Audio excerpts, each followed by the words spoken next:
Don't be sad it's over. Be thrilled it happened. What a postseason. Welcome to the offseason. Welcome to the offseason. But we're going to, of course, a lot of people are mad. World Series a lot of action. people are mad. What are they mad about? That the season's over. I've got a lot of texts like, what am I going to do without baseball now? It's like, I don't know. FT. Well, baseball has a great offseason.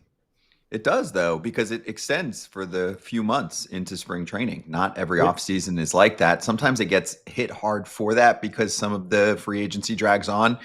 I know you love that in particular. When we do I love it. Where Will Juan Go intro, we'll come up with something for somebody. But it does extend the entire offseason, the conversation. I personally like that. It's good for sports talk shows.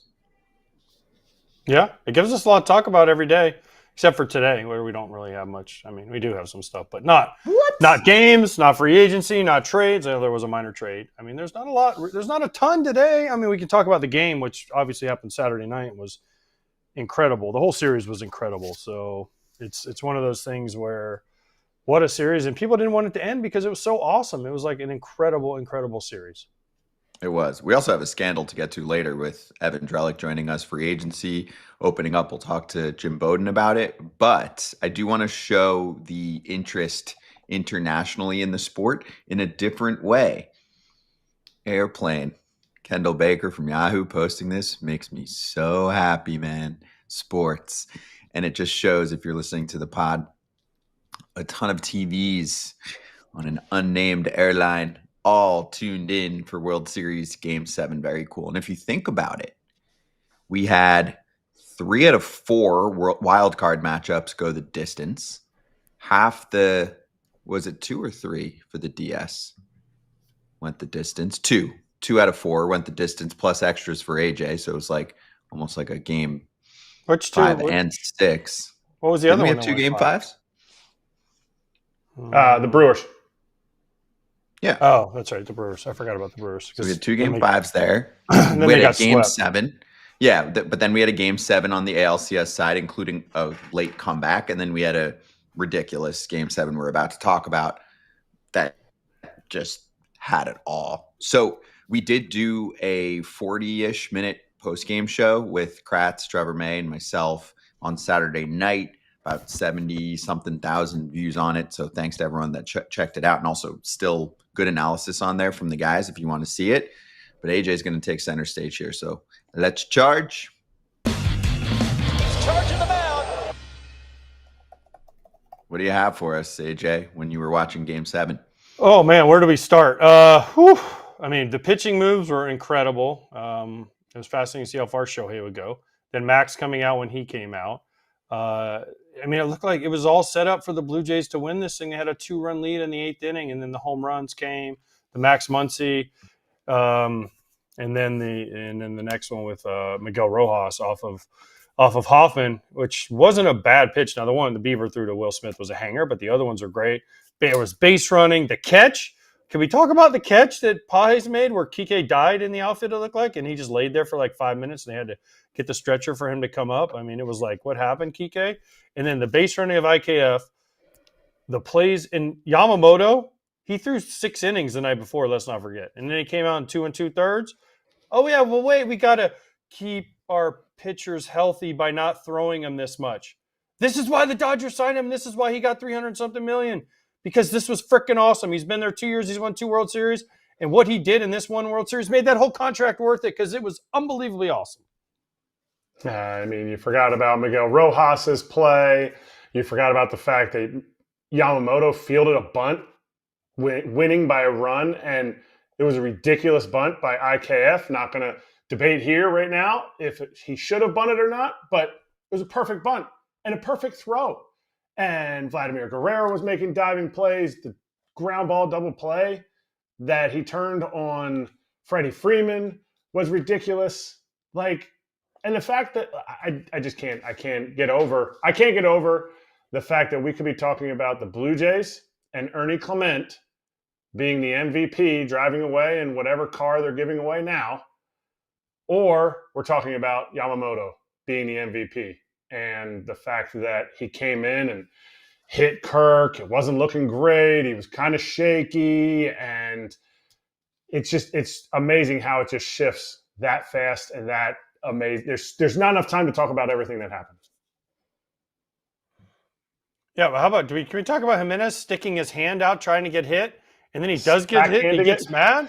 Like, what are we doing? What are we doing? Like, he literally stuck his hand out there. Now, we love Andres Jimenez. He used to be on the show all the time. He's literally tried to stick his hand. Now, I've done some stuff, but I've never actively tried to stick my hand out and get hit by a ball. That was some crazy stuff. And then he got mad when he did get hit. Dude, you just tried to get hit. Now you can't get mad because you got hit. Like, what are we doing? It's like some Matrix stuff, right? I was making fun of it on the post-game show the other day, and someone was like, no, he was yelling for Robleski to throw the ball over the plate. I'm like, yeah, I know what he was yelling for, but what, a pitch or two before that? But when you go like this, and he was playing like, next playground, AJ. He literally went like, his bat was here, and he went, oh, it almost hit me. Oh, no. And then he does get hit in the hand, and he yells at the pitcher. Like, no, that was the best thing that could have happened. You got hit, and you got on base. He was not trying to hit the 9-hitter. That's for damn sure. No, we know that. Robleski basically said that. He's like, dude, you think I'm trying to hit you? All right, so do you know how many teams entered the 9th inning in a do-or-die World Series game trailing?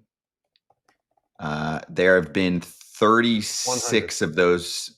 What? 100, because somebody always enters the 9th inning.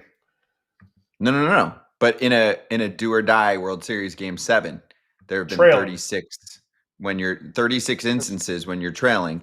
3 times we've seen comebacks. This is 3 times, and the first time we've seen it on the road. But 2001 Diamondbacks, 1997 Marlins, 01 was Mariano Rivera giving it up. 1997 was. Do you know who the closer was back then for Cleveland? Do you guys remember? Yeah, Joe Table. No, it was yeah, exactly. I was like about to say no, but you're right. Jose Mesa. Just I'm AJ's interpreter, translator, whatever. Well, that's what they called him. That's what everybody called him, Joe Table. That's why I'm a translator. Jose Mesa. Jose Mesa, yeah. And Tony Fernandez made that huge error that cost him the game, and then Edgar Renteria got the hit off Charles Nagy in extra innings to win it. That hit Nagy's glove. Craig Counsell scored the winning run.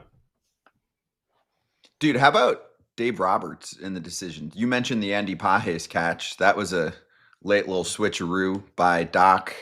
Of course, Yamamoto made certain parts easy because Doc after game 6 was like, yeah, everyone but Yamamoto. And Yamamoto was like, excuse me, sir, I would like a word. I actually am available to keep this thing running. But he made a number of great decisions over the course of the series, and especially late here. None bigger than clicking Miguel Rojas into the lineup for the last couple games, but this is a Hall of Fame manager who has a ton of experience, and he's been getting the job done, AJ. He's good. He's going to the Hall of Fame. He should go to the Hall of Fame. And everyone can say, remember 2020, it doesn't count because it was short. Well, now he's won back-to-back. This is his 3rd World Series title. He's got one of the best, I think he might have the best winning percentage of all time for any manager. So he's going to the Hall of Fame. So people can get off Doc and Dave Roberts and say, this and that, but this dude's going to the Hall of Fame as a manager. He's a great guy. He's a great manager.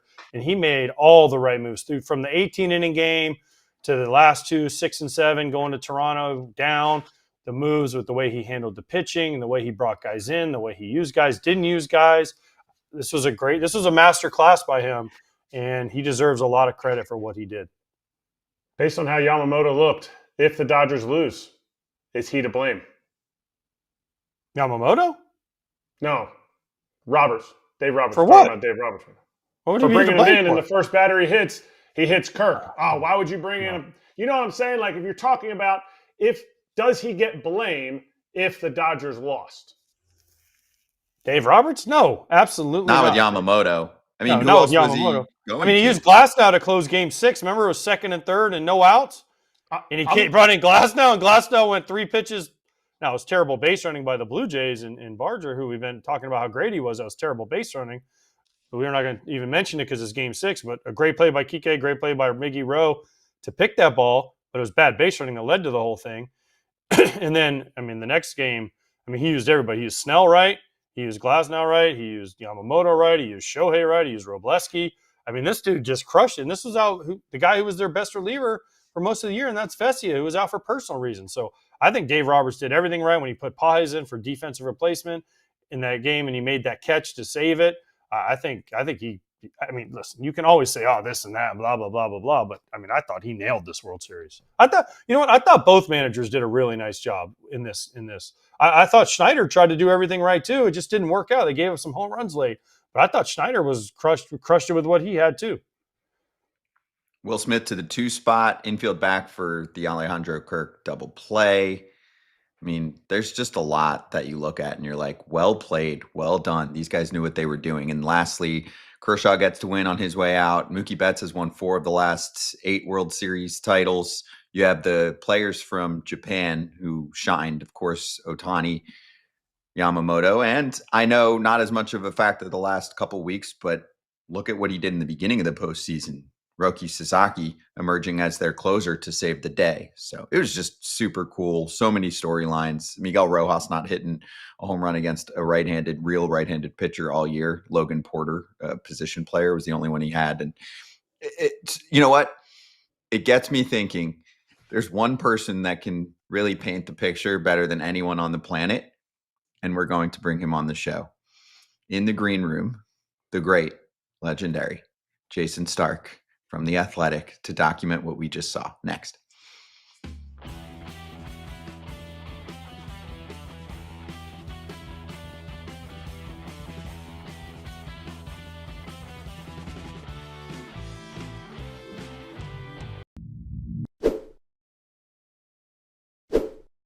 FT fam, if you want more information about superpower, I have real-life customer Erik Kratz with us right now to explain how you're basically getting the pro experience available for everyone.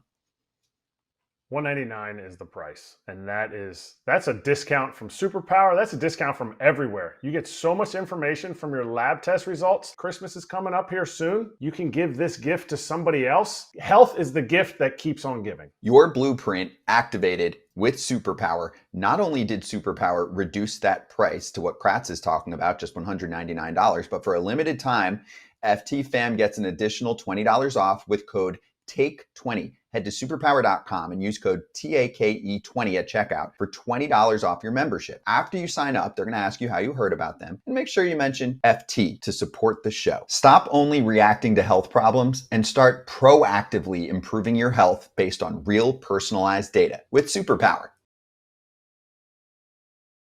Hey, Kike Hernandez gave a shout out to the Toronto Blue Jays pitchers for wearing number 51 on their caps. That was in honor of Alex Vesia, who was going through a really serious personal situation with his family. He said, yeah, I didn't notice until after Bassett struck me out. And then I was looking up at the board to see the replay. That's when I saw that he had 51. Instead of being mad that I struck out, I was kind of going back to the dugout thinking, did Bassett play with Vesia at some point? Then after the game, I saw that everybody had them. And then a continuing quote here from Kike coming up. For those guys to do that, it's incredible. They're trying to win a World Series, but they understand that life is bigger than baseball. Baseball's just a game. For them to do that with the stakes, where we were at with the stakes, hats off to them. And I want to know that we appreciate them. Regardless of what happens tonight, we appreciate what they did.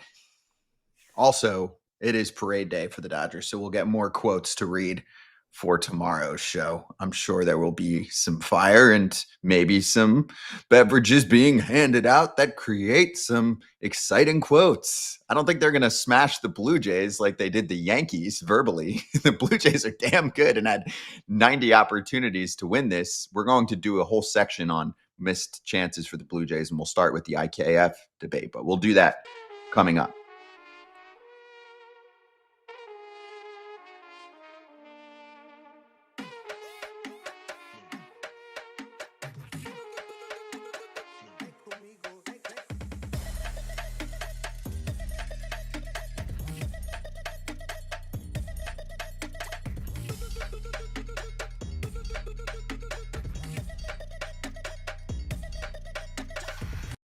You want weird, wild, wacky, you know where to go. Jayson Stark always bringing it in The Athletic with his articles throughout the season. We check them out, but this was just perfection. The World Series Game 7 itself. Jayson, great to have you on. How special was that to witness in person and with so many rarities? Yeah, hey, good to talk to you guys. It really was special. You know, there are certain games that you watch with your own eyes and you realize how lucky you are to be watching them. That was one of those games. I think there's a really compelling argument. That's the greatest Game 7 ever played. And I don't say that lightly. It had so many twists and turns and elements that normal baseball games don't have. Game tying homer in the 9th, go ahead homer in the 11th. No World Series Game 7 had ever had either. And we had both. And then, I mean, we could talk about all the stuff that happened in between, but what a freaking game. Wow. Jason, forget the game. How about the series? Was this the Yeah. best World Series we've ever seen as far as competitive wise, right? Every game was close. I guess game 1, you throw out game 1. But after that, every game was close. Every game came down to a pitch here, a pitch there. We had extra innings. We had bottom of the 9th chances. We had guys making unbelievable plays. We had base running good and bad. We had this and that. I mean, it was every game besides probably game 1. We had something incredible to talk about. This is the best World Series probably that I can remember for just competitiveness.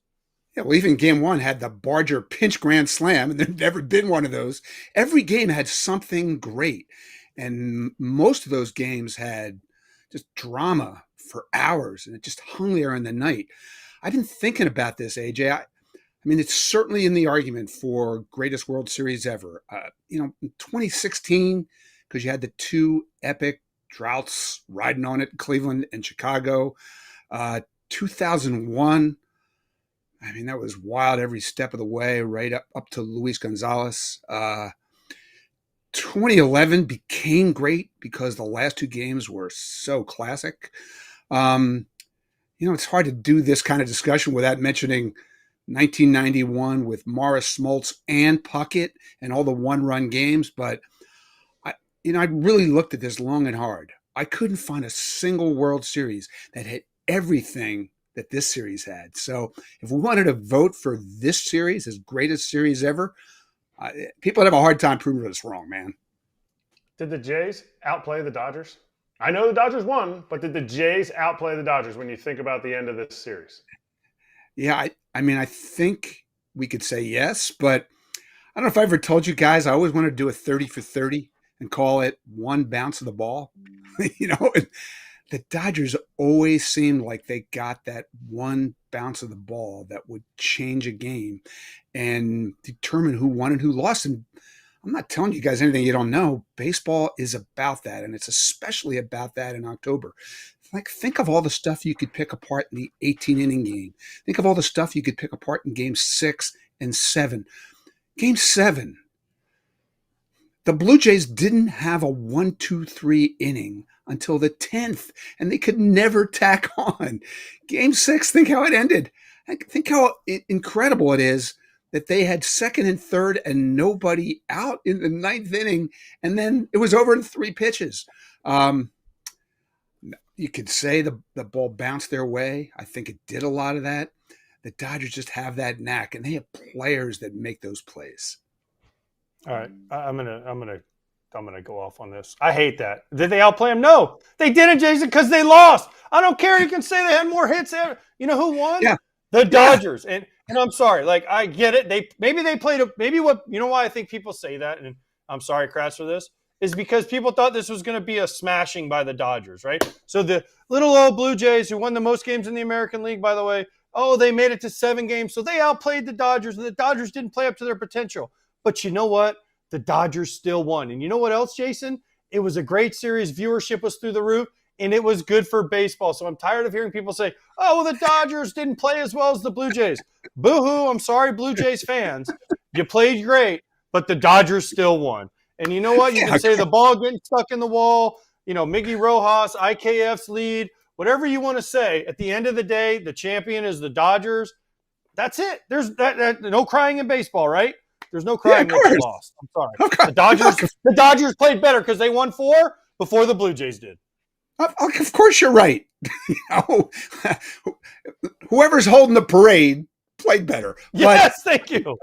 I can tell you that, yesterday in the airport in Toronto, a huge Dodgers delegation was there waiting for their flight at the same time as my flight. And we were talking. And can't tell you how many of them talked about how impressive the Blue Jays were.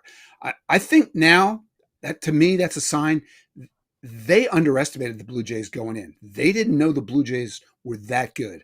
I think they felt like when they got by the Phillies, they were in good shape, and then that team came along. That was a really hard out for them that maybe they didn't even expect. So look, tip your cap. The Blue Jays were awesome. They're so much better than people thought, including the Dodgers. But who's having the parade today? We're talking about the Dodgers right now because they're the champions. How about the fact that they used 7 starters in Game 7? Who had that on their bingo card?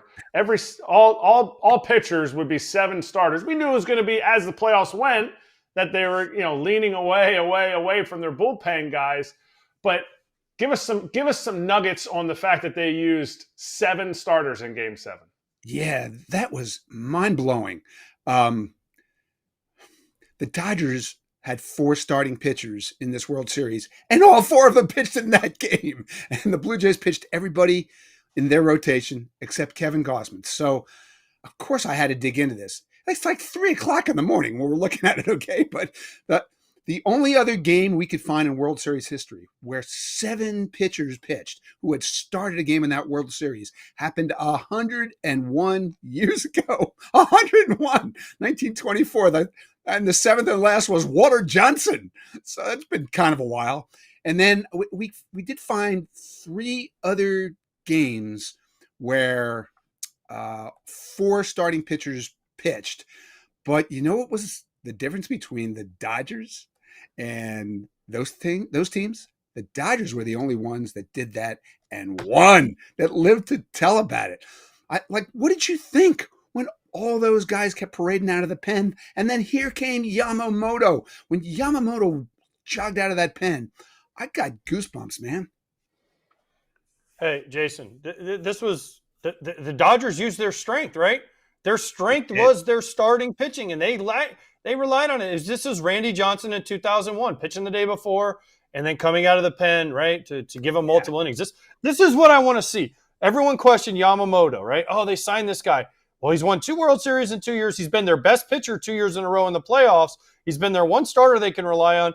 And in Game 7, he threw 2 2/3 after pitching 6 innings the night before. I love this. You know what it shows you? Guys can pitch more, Jason, than we're giving them credit for. You know what? And Yamamoto now has 4 months to get ready for next year, and I'm sure he'll be, heck, knowing Yamamoto, he'll probably be throwing out there the parade route, doing long toss from bus to bus, right? So I love this. This was exactly what the Dodgers needed to do to win this series. Dave Roberts nailed this entire series with his pitching strategy, with his hitting strategy. And listen, John Schneider did a great job too. I just love the fact that, again, I keep going back to this, how competitive this World Series was, Jason. Will we ever see another team that'll have enough guts to do what Dave Roberts did and use his starters the way he did? Because even Snell pitched, right? And Snell in the 18-inning game wasn't available, but Snell pitched, right? Hopefully this is a blueprint going forward. You have to use your best pitchers in key spots. Did the baseball gods watch this show? Because I want this message sent all the way to the baseball gods so we can speak it into existence. If I had told you going in that the Dodgers would get 7 outs out of their starter, 7 outs out of Ohtani, wouldn't you have thought there's too many outs left to get? They don't have the pen to do it. Yamamoto made it all possible. They not only got through 9, they got through 11. And teams will never do this. They'll never follow this model. Dave Roberts only followed this model because he had to. He had his circle of trust in his bullpen by the end was pretty much 0. Maybe it was Justin Robleski. He couldn't even bring Roki Sasaki in there. So desperation and doing what you have to do fuels some of that thinking. But it is a reminder that we should take a step back and think about this. Pitchers have never pitched less and never been less healthy. When you look at this and you look at what that team did and what the Dodgers rotation did throughout the postseason, I hope there's a lesson in that for other teams. I hope they're paying attention. All right, I need you to compare 2 years. what Madison Bumgarner did in 2014 and what Yoshinobu Yamamoto did this past year. Who did it better in the postseason, in your opinion? Well, I mean, that's a great call. There's no wrong answer. I think I would still vote for Madison Bumgarner because of when you think about what he did in Game 5 and then came back in Game 7 and got, was it 15 outs? Yep. 16 outs, whatever that was. He just wouldn't come out of that game. In fact, I remember saying to Dave Righetti afterwards, he was their pitching coach. Dave was like, was Bumgarner just going to stay in for as many innings as you played? And he said, no, if he got in any trouble at the end, he was going to come out. I said, that tying run was on third with 2 outs in the ninth. And he said, yeah, he wasn't going to give up a hit to Salvi Perez. So, okay. That was epic, but this was epic within the context of the time. So I think what Bumgarner did, I'd probably give extra weight to, but because of the age that these guys play baseball in now, Yamamoto's right there. Hey, Jason, it was a great World Series, but I'm going to switch gears for you a little bit here. I'm going to go to the Hall of Fame, the contemporary era ballot that was just released. Now, I played against a lot of these guys. I think I played against 7 of the 8, I think. I missed Fernando. Oh, Dale Murphy, sorry. He's another one I missed, but he should have been in, and Mattingly should have been in too. So 5 of the 8 maybe. But I'm looking at this list, okay? At least 7 for these. Now, again, I don't know Fernando. I've looked up his numbers. But 7 of these 8 guys should already be in. I'm sorry. I'm a Bonds guy. I'm a Clemens guy. I'm a Kent guy. I'm a Dale Murphy fan. And said he should have been a long time ago, right? Mattingly should be in for what he did for the Yankees in the 80s. So there's 7 of the 8 right off the top of my head. And then if you look at Fernando's numbers, you look at Fernando, then I throw Mark Burley's got to. If Fernando Valenzuela gets in, then Mark Burley should be on the first ballot next year to go to the Hall of Fame too. So how do you distinguish who you vote for in this? And do we know who's on this committee? Because that always makes a difference. But to me, listen, I'm not going to name names, but there are dudes that we know did steroids that are in the Hall of Fame. That have been mentioned in steroids in the Hall of Fame. Now, I'm not saying anybody did it, but people have, right? So if you're going to use that, and then Barry and Roger, and, then they have to be in. But again, I don't know. Do you have a vote in this, or who votes in this? Well, let me say this. We can't predict what's going to happen. It always depends on who's in the room. And we don't know who's going to be in the room yet. They won't name this committee for several weeks. Might not even be till the first week of December. Get back to me at that point. It's a fascinating ballot. There's a lot of guys on here who I have voted for. What's as interesting to me is who's on it as who's not on it. I thought Dwight Evans might be on there. He got 8 votes from this committee 2 elections ago. I thought Kurt Schilling might be on there. He got 7 votes last time around.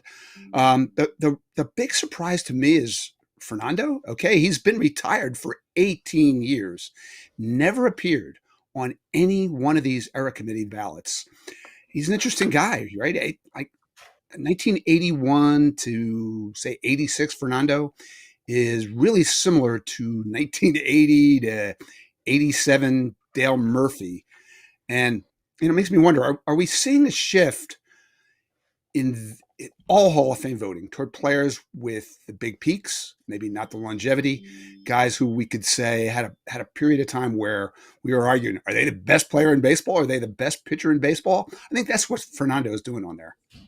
Because of this list, is there a maximum amount of people that can be voted from this list? I'm not as familiar with the process for the contemporary era list. Yeah, I've served on these before, and it's really hard. The way it works now is you have 8 candidates, but it used to be, last time I was on, you could vote for 4. Now you can only vote for 3, and you got to get 75%.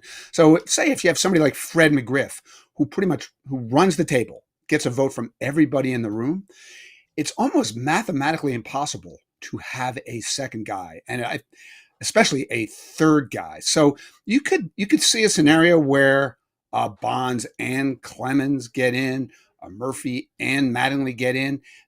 That is possible, but it's that there's just not enough space. There's only, again, 3 times 16 is 48 total votes, and you've got to get 12 to get elected.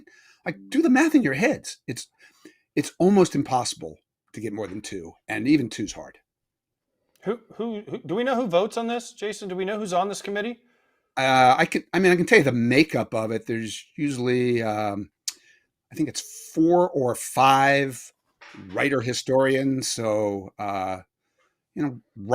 basically prominent baseball writers, and somebody like a Steve Hurt, who's a great baseball historian.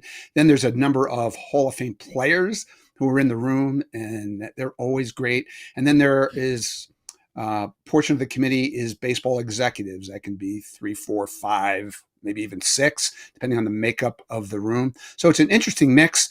AJ, I've done this. I know people take a lot of shots at these committees, but the process is fantastic. I mean, I can tell you that, like, my role was obviously to say, hey, here's player X. This is the case for player X. This is why I think he never got elected. And then throwing out to all those baseball people in the room and say to them, what did you guys see? And their perspective is amazing, because just like you guys, they played against these players. And it's a really valuable part of the process. And the writers shouldn't corner the market on who a Hall of Famer is and isn't. People in baseball should get a second look from a committee like this. So I'm really glad this committee exists. Yeah, me too. I mean, I forgot to mention Carlos Delgado, who was one of the best hitters I ever played against for a long time. I mean, right. But Jeff Kent leads all second basemen in home runs, right? Like, how is he not in? I don't understand how he didn't get in on the regular ballot. Carlos Delgado has, 473 home runs. I mean, I'll throw him up against Fred McGriff, 1,500 RBIs. I know McGriff had like 20 more homers, but I mean, these are guys that I know when I played. Like, you look at Carlos Delgado, you're like, that guy's a Hall of Famer. I can't hit like him. Right? Like Jeff Kent, it's mind-boggling. Dale Murphy, the 2 MVPs, what Don Mattingly did for that 7 to 8 year stretch. I don't know. Barry Bonds and Clemens are on a whole different level of player than anything I ever saw. So it's just amazing to me that when I look at this, that some of these guys didn't get in already, and now they have to fight each other to get in. It's insane to me. Yeah, I voted for almost everybody on here. I think so I'm looking at it. I guess I'd never voted for Valenzuela Carlos Delgado. He was on a ballot that was so loaded. If I remember right, I think there are 14 Hall of Famers on that ballot. That's how many got elected from the ballot his year. We had really overcrowded ballots, but he's one of our very worst one and dones. Kent, he went all 10 years. Sheff went all 10 years. Dale Murphy went 15 years. And never got elected. Bonds and Clemens went the distance. They had opportunities. The fact that Carlos Delgado was one and done, that changed the way I vote. I'm serious. When he was one and done, I thought to myself, moving forward, I can't let this happen again. Almost every election now, if we have a really crowded ballot, I'm voting for somebody to keep him on the ballot, because it's embarrassing when we don't elect players like that. All right. My last question, you guys brought up Jeff Kent. When's AJ Pierzynski going to get put on the ballot? Because we are underrepresented in the Hall of Fame. I joke about it, but I'm actually kind of serious. The 2 positions that I think are undervalued in the Hall of Fame are second base and catcher. So if we talk about Jeff Kent as a second baseman, we have to start looking at the catching position differently. Yeah, I would love to see AJ on this ballot. AJ, when you appeared in the writer's ballot, did you get some votes? And one of them wasn't Jayson Stark. Yeah, that is true. But that notwithstanding, I by the way, that's his point, man. How was Jorge Posada? How was Jorge Posada a one and done guy? Look at his numbers. Right. Look, and not on this ballot. Not anywhere to be found. He was out quick. I mean, I could go through a whole list of dudes I played against. Johnny Damon, we could throw in there too. He was one done. He's got 2,870 hits in his career. Multiple worlds. Like, there's a slew of people I look at and I'm like, Bernie, how are they off the ballot so fast? again, we went through a period where the ballots were just so overloaded. Trust me, it was so hard. I went years where I never voted for 10. Then I'd look at the ballot some of these years and think, I'd like to vote for 15.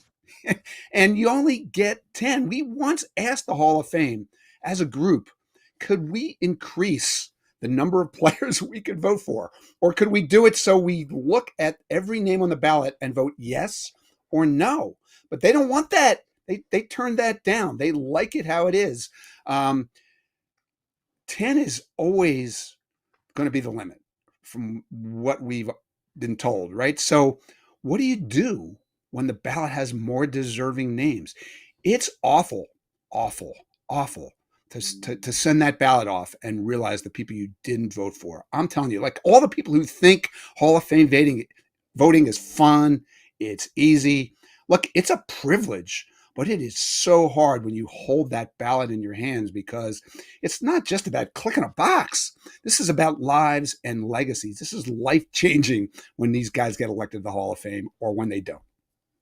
And it creates really good content. Stop it, Kratz. It creates really good content and discussion and debate about our sport. Yeah, I'm frustrated too that they don't extend it past 10, but I get what the concept is for them. Like, figure it out in 10. And if not, then we debate it and we talk about it on shows like this. So, Jayson, I would say get some rest. You seem well rested, full of energy. I know this Game 7 and the entire postseason probably gave you even more energy. So thank you for stopping by. It was much needed. You're our historian for sure on this. So appreciate you, and everyone check out his article, which has much more in The Athletic in terms of the historical perspective on what we saw from the World Series. Thanks, Jayson. Good to see you.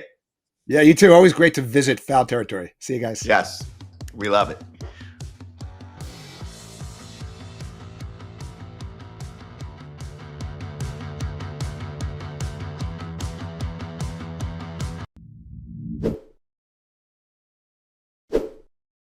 Omaha Steaks is the official sponsor of tailgating.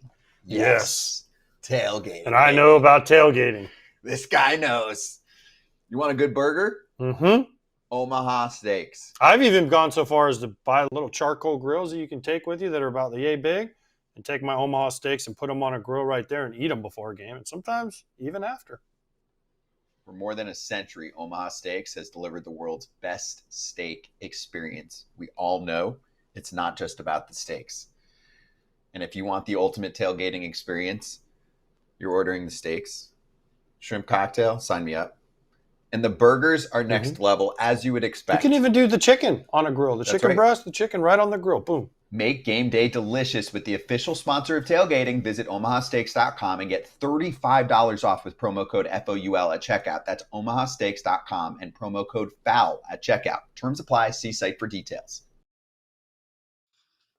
Of course, we're going to get to some other news around the sport, and we'll do that the next few segments and then work our way back to the World Series. So let's start with a little Atlanta Braves news, one of the hottest manager openings still out there. I think it's fair to say Padres' job and Braves' job. Mark Bowman today tweeted, the Braves will likely announce their new manager within the next few days. Still feels like Danny Lehman is the favorite. He, of course, was busy with the Dodgers. If he gets the job, winning a second straight World Series and getting your first chance to manage would qualify for an incredible few days. Alex Anthopoulos, AJ, is pretty notorious for keeping it close to the vest. They make decisions with a very small group of people, like the final call, and they make sure it doesn't leak. That's just his thing. So there could be others in play that we don't know about. Yeah, I mean, if Danny Lehman gets it, good for him. It's just another trend, though, Kratz. You just keep showing me. You don't have to, the GMs and the front offices don't value guys that played in the major leagues at all, because we keep getting these guys that were minor league guys and they work their way up from video coordinator to this, to this, to this, to this. And I know he was on the bench for the Dodgers last couple of years. And if he does get it, congratulations. But it's just a shift in the philosophy of where we're at. Because before it was like, yeah, we want someone that's been there and done that. That has gone completely away from not only managers, but also coaches.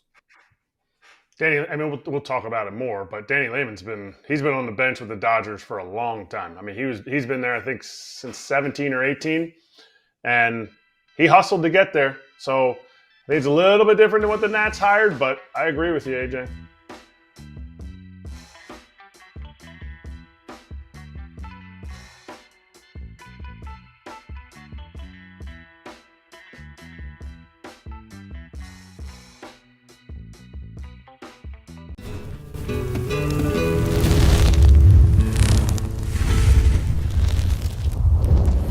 Hot corner time.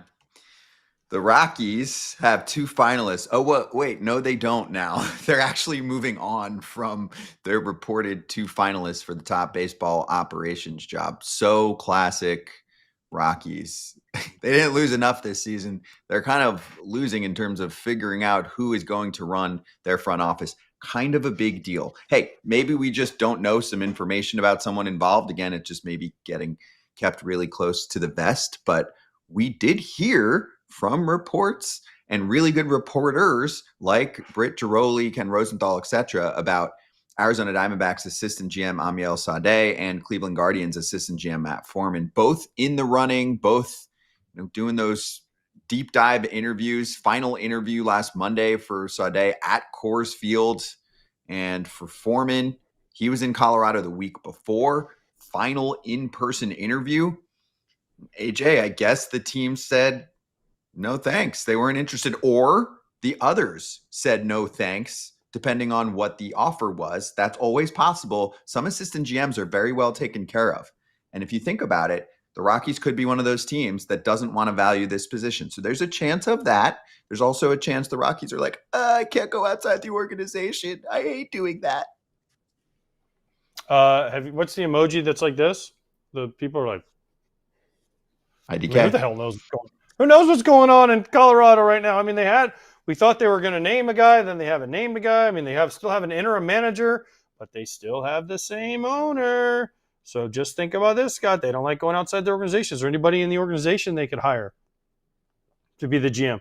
And we all know they don't like to spend money because they like to stay nice and under. They like to draw their $2.5 million and make a lot of money. So maybe they're not going to do this. I don't know. This is wild to me that they don't have a GM by now. It's wild. I mean, how are they going to make? There's so much to unpack with this that I'm glad they went outside the organization for the interviews, because AJ's White Sox did not seem to do that. So I think that is a good thing, but the proof will be in the pudding. Like, you can say all you want. You can say we're going outside our little bubble, but if they don't actually go outside the bubble with their hiring and they just bring in somebody who has been either with the organization before or currently with the organization and they're just changing the names, and it's just going to be the same status quo.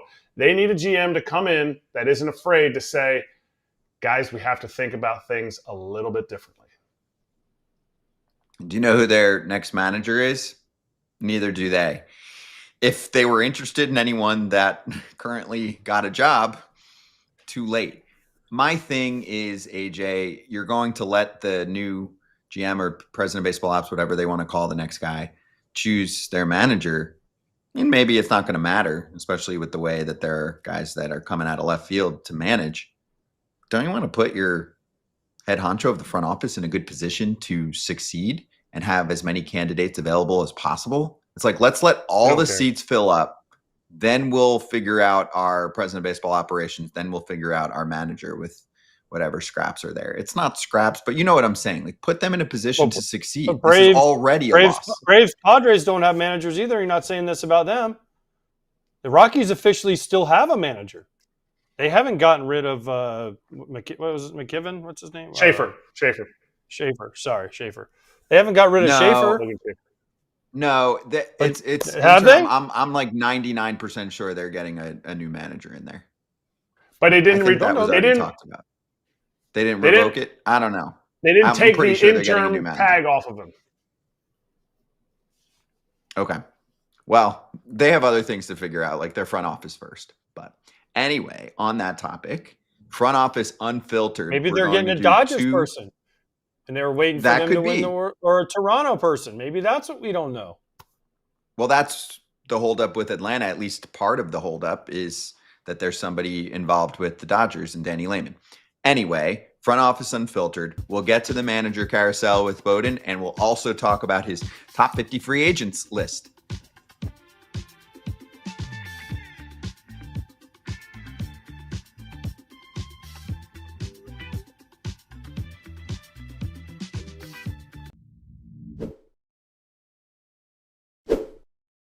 Hey, we've told you about Huel's new Daily Greens ready to drink can, but also we do not want to forget about the OG. Your favorite. You love that chocolate peanut butter flavor. I do. You and Kratz love that chocolate peanut butter flavor. That's my favorite one. Mm-hmm. It's so good. The breakdown? The vanilla, also good, but when they sent me the chocolate peanut butter, it's like a dessert, but it's not. 35 grams of protein, no added sugar. Gluten-free for your boy, under $5 per meal, because it's a meal replacement. A meal in a drink. 6 grams of fiber, 27 essential vitamins and minerals. Huel makes healthy eating simple. They also just launched into Target stores nationwide.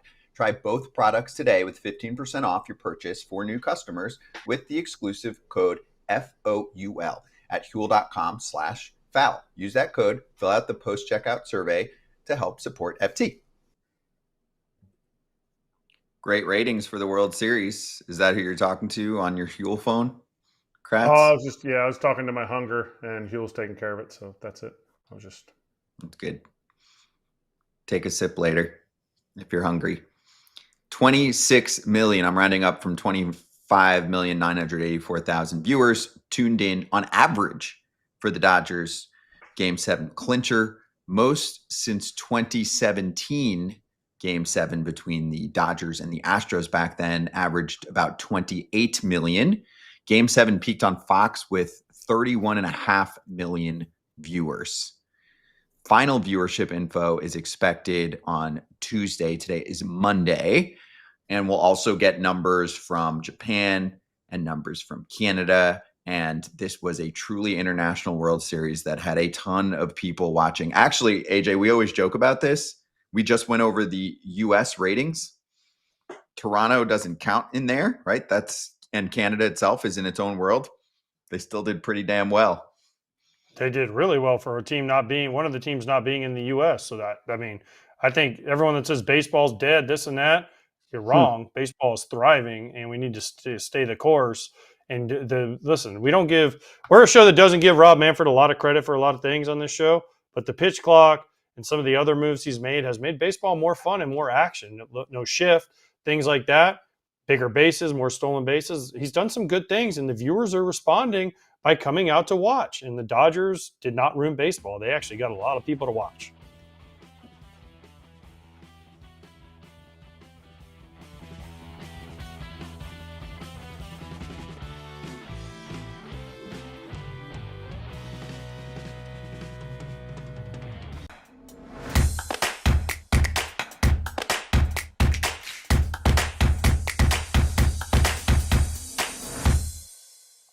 Front Office Unfiltered Resident GM Jim Bowden is here with the Dodger Blue sweatshirt.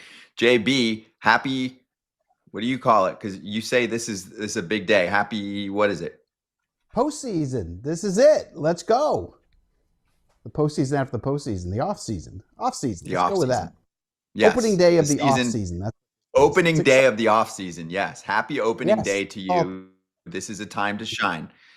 So we're going to get to the manager carousel, and we're also going to do the free agents in a little bit. I want to start with this. You're wearing the Dodger Blue sweatshirt.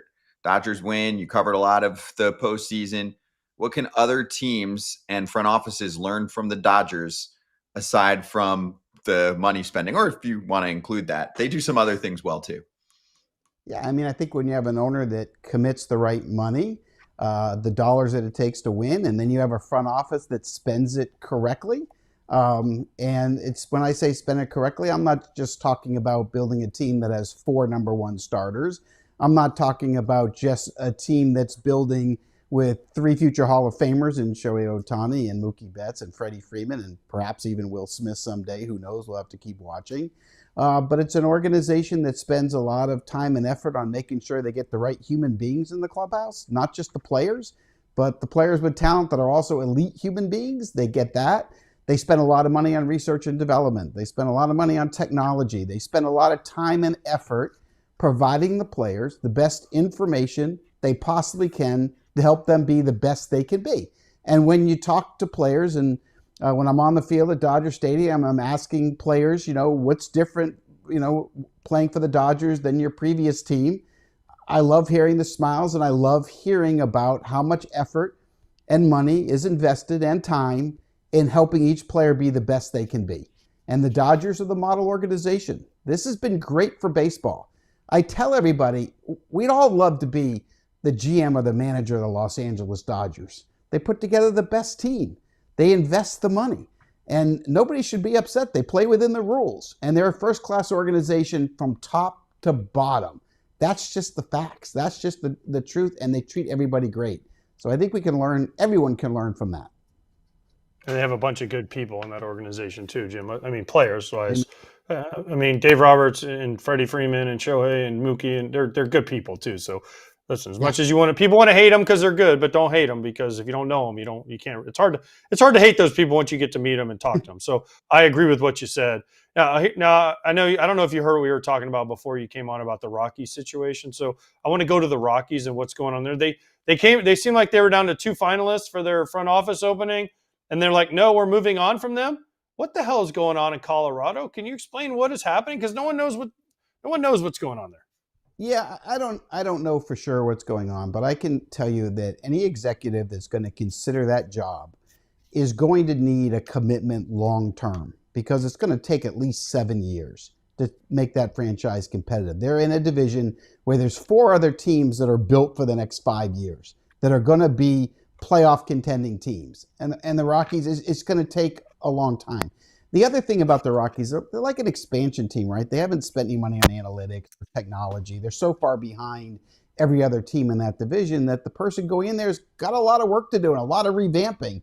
And they're going to have to deal with a lot of losing over the next several years. So, are you going to pay someone enough? And are you going to give them a long enough term contract for them to take it? Now, I've said this before. If I'm the Rockies, there's only 2 people on planet Earth that I would want to hire to run that team. Number 1 would be Theo Epstein, and I would give him ownership of the team, and I would give him a checkbook and say, go have fun. You have full reign to make all the decisions. I think if you did that, Theo would turn that team as quick as possible into a team that was relevant again. The other guy would be Howie Roseman of the Philadelphia Eagles, who I think is the best GM in sports, period. I would bet that he'd be able to come over to baseball, hire the right baseball people around him, and he'd be able to find a way to turn that franchise around. But this hire is extremely important for their future, and they have dug themselves such a hole that the best move that could possibly happen to them is for Commissioner Rob Manfred to do what he told me on the field during the World Series, when he said the one thing he wants to do before he leaves office besides expansion is geographic realignment. Rockies need to do everything they can to get out of having to be in the division that they're in, and that's the best move the next executive should be able to push. Wow, that's a week out. That's a cop-out, Jim.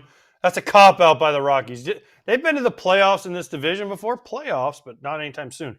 All right, I want to go to some other things, some other news here.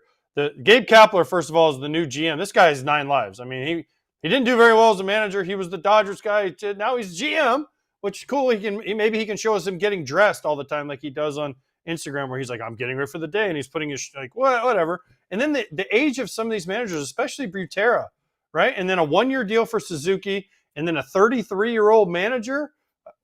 The game is changing fast, right? In front of our eyes. Yeah, AJ, it is. You just threw a lot at me right there. I know. I'm sorry, Jim. I'm fired up today. The World Series is over. I got nothing to do but talk to you. I love this version of AJ. I do. So, I mean, look, for Gabe Kapler, Peter Bendix is making all the decisions, and he will going forward. Gabe Kapler can do a lot of the work between Bendix and the clubhouse and Bendix and the coaching staff, and he can talk to the other GMs for Peter. So, look, don't misunderstand what this means. Andrew Friedman runs the Dodgers, not Brandon Gomes. Dave Dombrowski runs the Phillies, not Preston Mattingly. But the GMs in those jobs can take a lot of the load off of the president, like Peter Bendix. So that's kind of the Gabe Kapler role there. But he's not going to have carte blanche to to make any baseball decisions. Peter's going to continue to make, is what I was told. Now, in terms of what you threw at me, I love the Alvarez signing in Baltimore. I thought it was a good signing. I like the fact they went outside the organization. Alvarez has a tremendous reputation from a lot of people. I love the Skip Schumacher signing with the Rangers. Watching him with the Marlins that first year when he was manager of the year in the National League. He can develop players, communicates well, very good at strategy, handling a pitching staff. I think that was a good hire. We knew when they hired him a year ago that he was manager in waiting, but when Bruce Bochy's contract was up, and so that wasn't a surprise.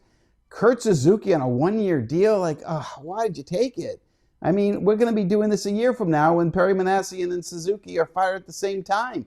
And the reason we were given that it's a one-year deal is because that's all Perry signed for? I mean, what does that have to do with it? It's embarrassing. It is. Sorry, don't like it. The Blake Butera one is the one that caught me completely off guard, and I'm open-minded. Look, there was a time where I was the youngest GM in baseball at 31.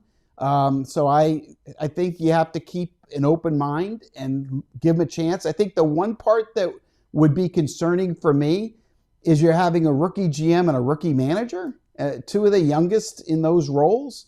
I know my first year was a huge learning experience. I thought I was ready. I wasn't ready.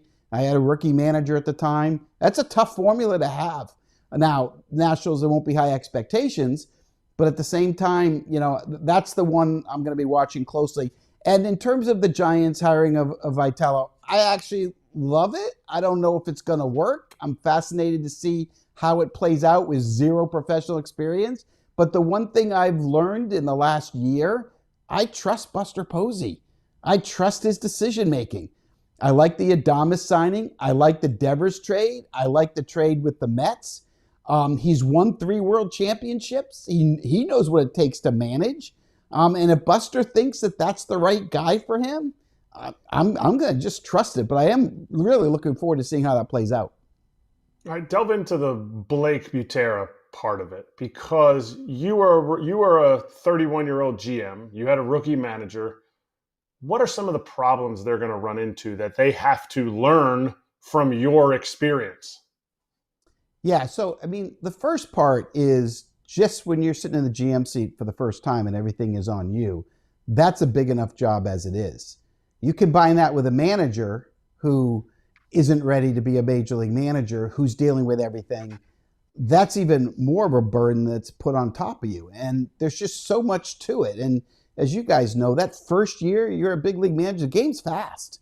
I mean, you better have experienced coaches near you, and you better hope they're in your ear helping you, but it goes fast. A lot can go wrong. And it's kind of just overwhelming. And I just, my own personal opinion, if I was an owner, if I'm going to have a rookie GM, which not opposed to it, that you have the right guy there, I would like to have an experienced manager that's won before, so that you don't have any development issues for that person in that job. It's very tough to develop both of those positions at the same time when you're running an entire franchise. There's too many mistakes that can happen. And in this day and age, there's so much to do. They're really hard jobs. And look, I'm not saying it's not going to work. I hope it works. I'm fascinated to watch it, but I'm not sure that was the right hire for where they are right now. Last offseason, we were talking about, hey, you know what? They need that Jason Worth type of signing. Maybe it's Pete Alonso, maybe whatever it is.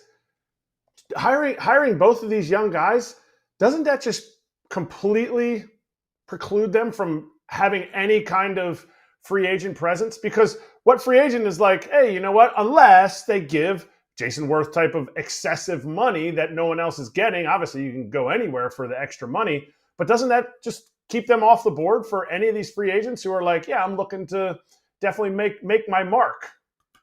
Yeah, I think it does. It also, remember, I think the owner has it off the board anyway. I'm not sure the learners are ready to invest in free agency again. So I think what Paul Taboni's plan is, from what I understand, is he's looking for controllable young pitching, and he's looking for catching help, from what I can understand. And he's going to be listening to offers on Mackenzie Gore, probably going to trade him in this offseason. And so, I think they're looking at it as a developmental year rather than going out there, and you mentioned Alonso, so let me follow that. I mean, to me, you add Alonso, it takes pressure off James Wood, it takes pressure off Dylan Cruz and CJ Abrams. All of a sudden, you have an adequate offense. You make a big move like that, it matters. It does. I don't think there's any question about it. I don't think ownership's ready to do that, and I don't get the sense that the GM is planning on doing that, at least for this offseason. Jim, we forgot one. You forgot Derek Shelton. Oh, yes. We forgot to talk about him and how, I said the other day, is this just Rocco part 2? Because he worked under Rocco, whatever. Yeah. That's what it seems like for the Twins. Like, we can just get this guy as Rocco part 2, and we won't make waves and just do whatever we want, Derek Falvey, and we'll move on. But that's fine. We can get into that another time because the Twins aren't trying to win anyways. They're trying to shed payroll and save money so the pullouts can sell the team. But we'll get into that another day. But I want to know about the work stoppage and everything that's been talked about coming up after this year. Kirk Suzuki, people are saying he only signed a 1-year deal because Artie doesn't want to, pay a manager possibly through the work stoppage. I don't think that's it. I think it's more of what you said. But as far as players' salary goes, we're hearing, and we're going to dig into some free agents. We have some opt-outs today: Bregman, Edwin Diaz, Cody Bellinger. As a GM, were you ever a GM during the threat of a work stoppage? And did it affect how you sign free agents going forward because of that? Did you try to get shorter term deals? Did you try to get guys that were good after the work stoppage? How does that affect the front office? All right. So I've been involved in a lot of work stoppages over the years. The 94, 95 was the biggest ones, sitting in the GM seat there. But every single work stoppage that I was in, there was always a threat, and there was always, we're going to lock them out, or they're going to strike, or every single time. Since Commissioner Manfred has been in that seat, though, we haven't had a work stoppage, right? And so we had one for the pandemic, but we didn't have one for this. The threat of it is always a huge part of negotiations. We want a salary cap, but if we don't get it, there'll be no baseball. And there's always baseball. Baseball is in such a strong position financially right now. And I think in time, the revenues are going to spike when they all figure out better way to get the streaming revenues, but eventually that's going to come around in time. It's very healthy, and a work stoppage ruins that. I don't think it's going to happen. I think it's going to be threatened. I talk to people, all the time when I was on, at the LCS and World Series, and everyone's talking about, there's going to be a work stoppage in 27. And yeah, why are you saying that? Like, come on, the game can't afford it. I don't think there's any question. There's a lot of owners that would like to see the salary gap close and make it a little bit fairer for some of the smaller market teams. And there's no question that, we got hardcore people. Now, in terms of answering your question, AJ, about signing, there's going to be several GMs that are not going to pay any attention to it, like the San Francisco Giants, the Boston Red Sox, New York Yankees, Philadelphia Phillies. They're going to go spend their money. They're going to go sign their free agents. There's going to be some owners that are not going to do it because they're going to be scared of the work stoppage. And so there's some teams that are just not going to be involved this winter. And that's kind of who they are, right? I mean, they tell you are. My feeling is it's business as usual. Be very careful because we got really smart agents that are going to want to backload contracts. They're going to want to take salary from 2027 and they're going to want to push it to 28, 29, and 30. They're going to want to move it up from 27 to 26. And you're sitting in the GM seat going, no. We're going to do the AAV. We're going to have 27 be the AAV. So if there's a work stoppage on either side, you're not getting paid what the contract is. I'm not going to pay you more money because there might be a work stoppage. So that could be a negotiating problem at some point in negotiating some of these. I mean, the Boris Corporation, Scott, who is sitting there with 10 ridiculous free agents like he normally has, is going to work very hard at making sure he protects his players the best way he can. And I think from the club side, you got to, be strong and try not to fall for that kind of negotiating ploy. JB, good stuff. Stick around. Quickie 2 minutes for the TV crowd to refresh themselves. And we will talk about your free agency article next up on FT. Sounds good, Scott. Thanks.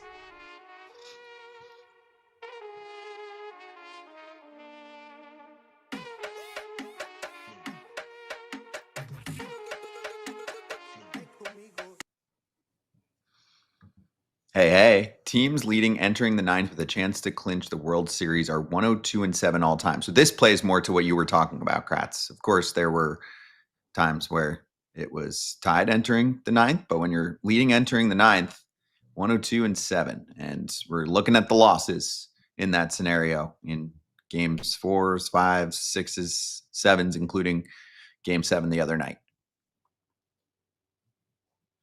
Crazy.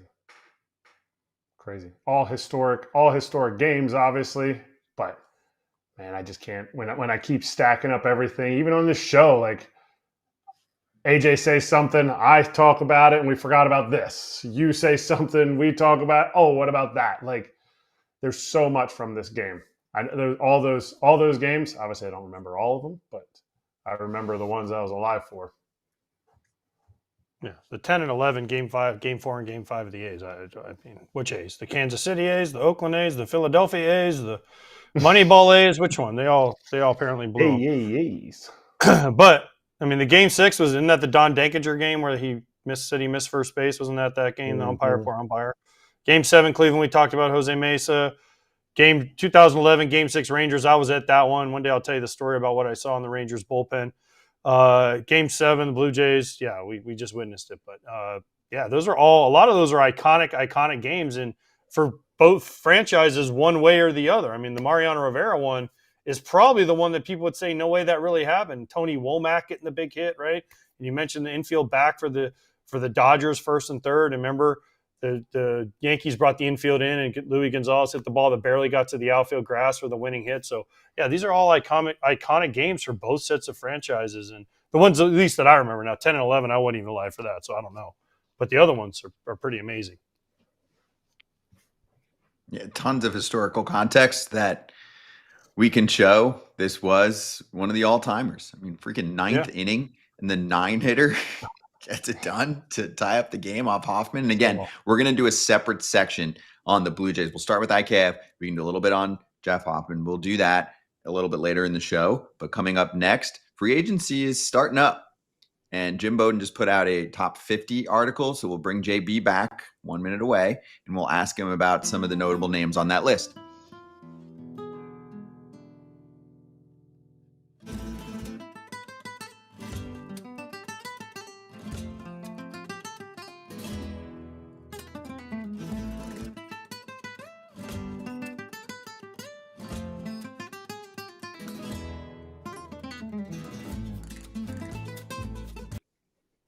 Back with Jim Bowden, who just put this out. Top 50 MLB free agents this offseason, contract predictions, team fits for Tucker, Schwarber, and more. So right now, we're going to go 1 through 50. We'll do 1 minute each. I'm totally kidding. We're just going to pick some standouts here, JB. But let's start at the top. Kyle Tucker is going to get the most money in the offseason. That's accurate, right?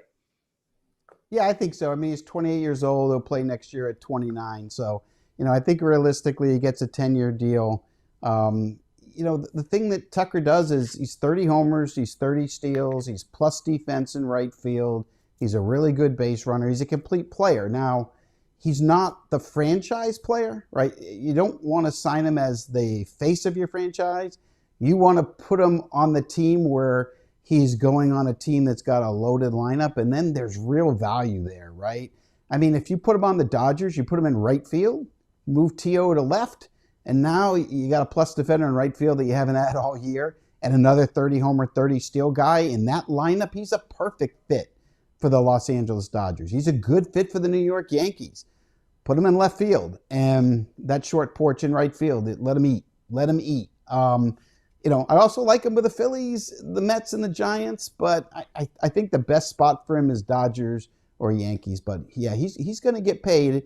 I originally thought before the season started he might get $500. I don't now. I've got him at 10 years, $427 million over 10.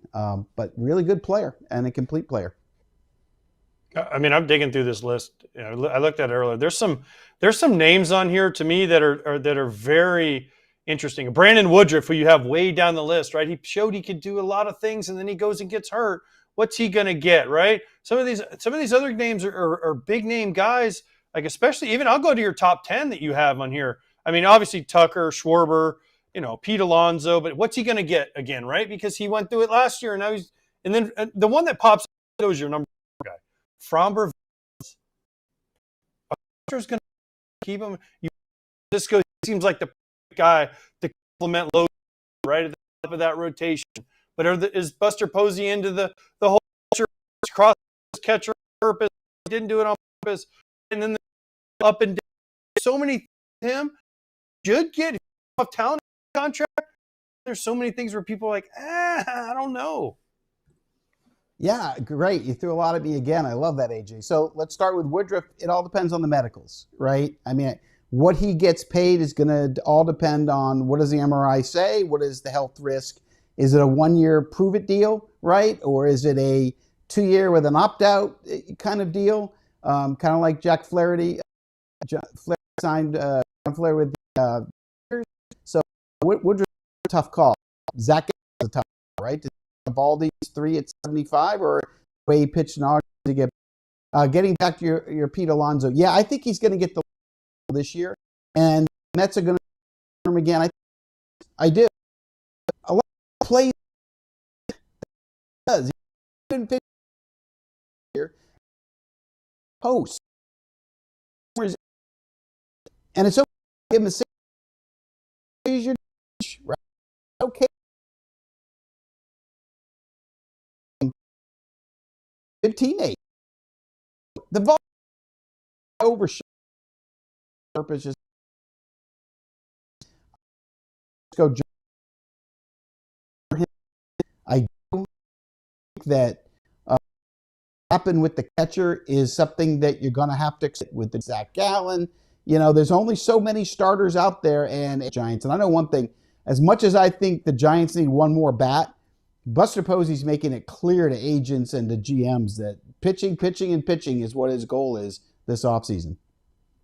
All right, you brought Pete Alonso. Your Kyle 150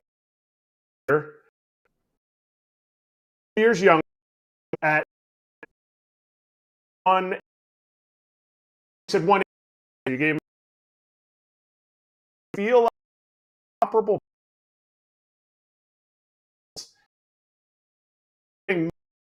So extra too, for a look, I have Schwarber ranked right behind Tucker ahead of Alonso. That's how I view it. I'll tell you why I view it. Kyle was 30 a year. Peter's at years. Said 1 extra 2 comparable plus or An extra no.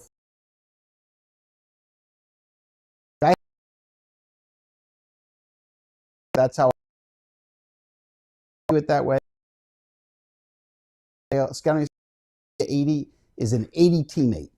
I think he makes everybody around him better. He makes rookies better. He makes veteran players better. He makes managers better. Everything he does, those intangibles, is why he's second on this list. Outside of the Dodgers, who have Ohtani, and the Yankees, who have Stanton's contract they're stuck with, I think every other team in baseball should try to get Kyle Schwarber to be the guy.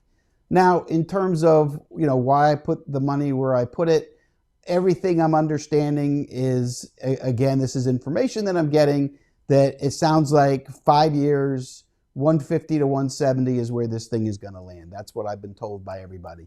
Now, with Scott Boras representing Pete Alonso, just knowing Scott over the years, there's certain plateaus that he looks for. And if he gets a bidding war, he's going to get that 6 year for Alonso. And I think he's proven enough. I mean, look, if you're the Red Sox, how great would Alonso look on that in that lineup, right? That power. If you're the Seattle Mariners, who are that close to the World Series, how would those 40 home runs look in that lineup, right? If I'm Texas, how great would he look at first base for them?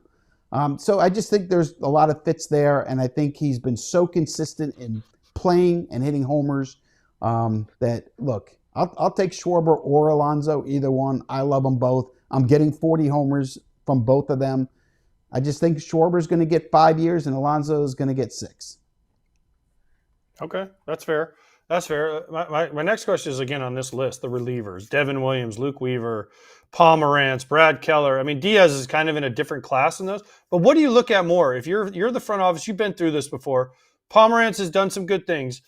Devin Williams was many considered the best relief pitcher in baseball until this year, right? Luke Weaver had a great year last year, fizzled a little bit this year. What do you value when you go into free agency and you say, all right, these are the best relievers out there? Who do I give my money to, and how do I judge how much to give them to?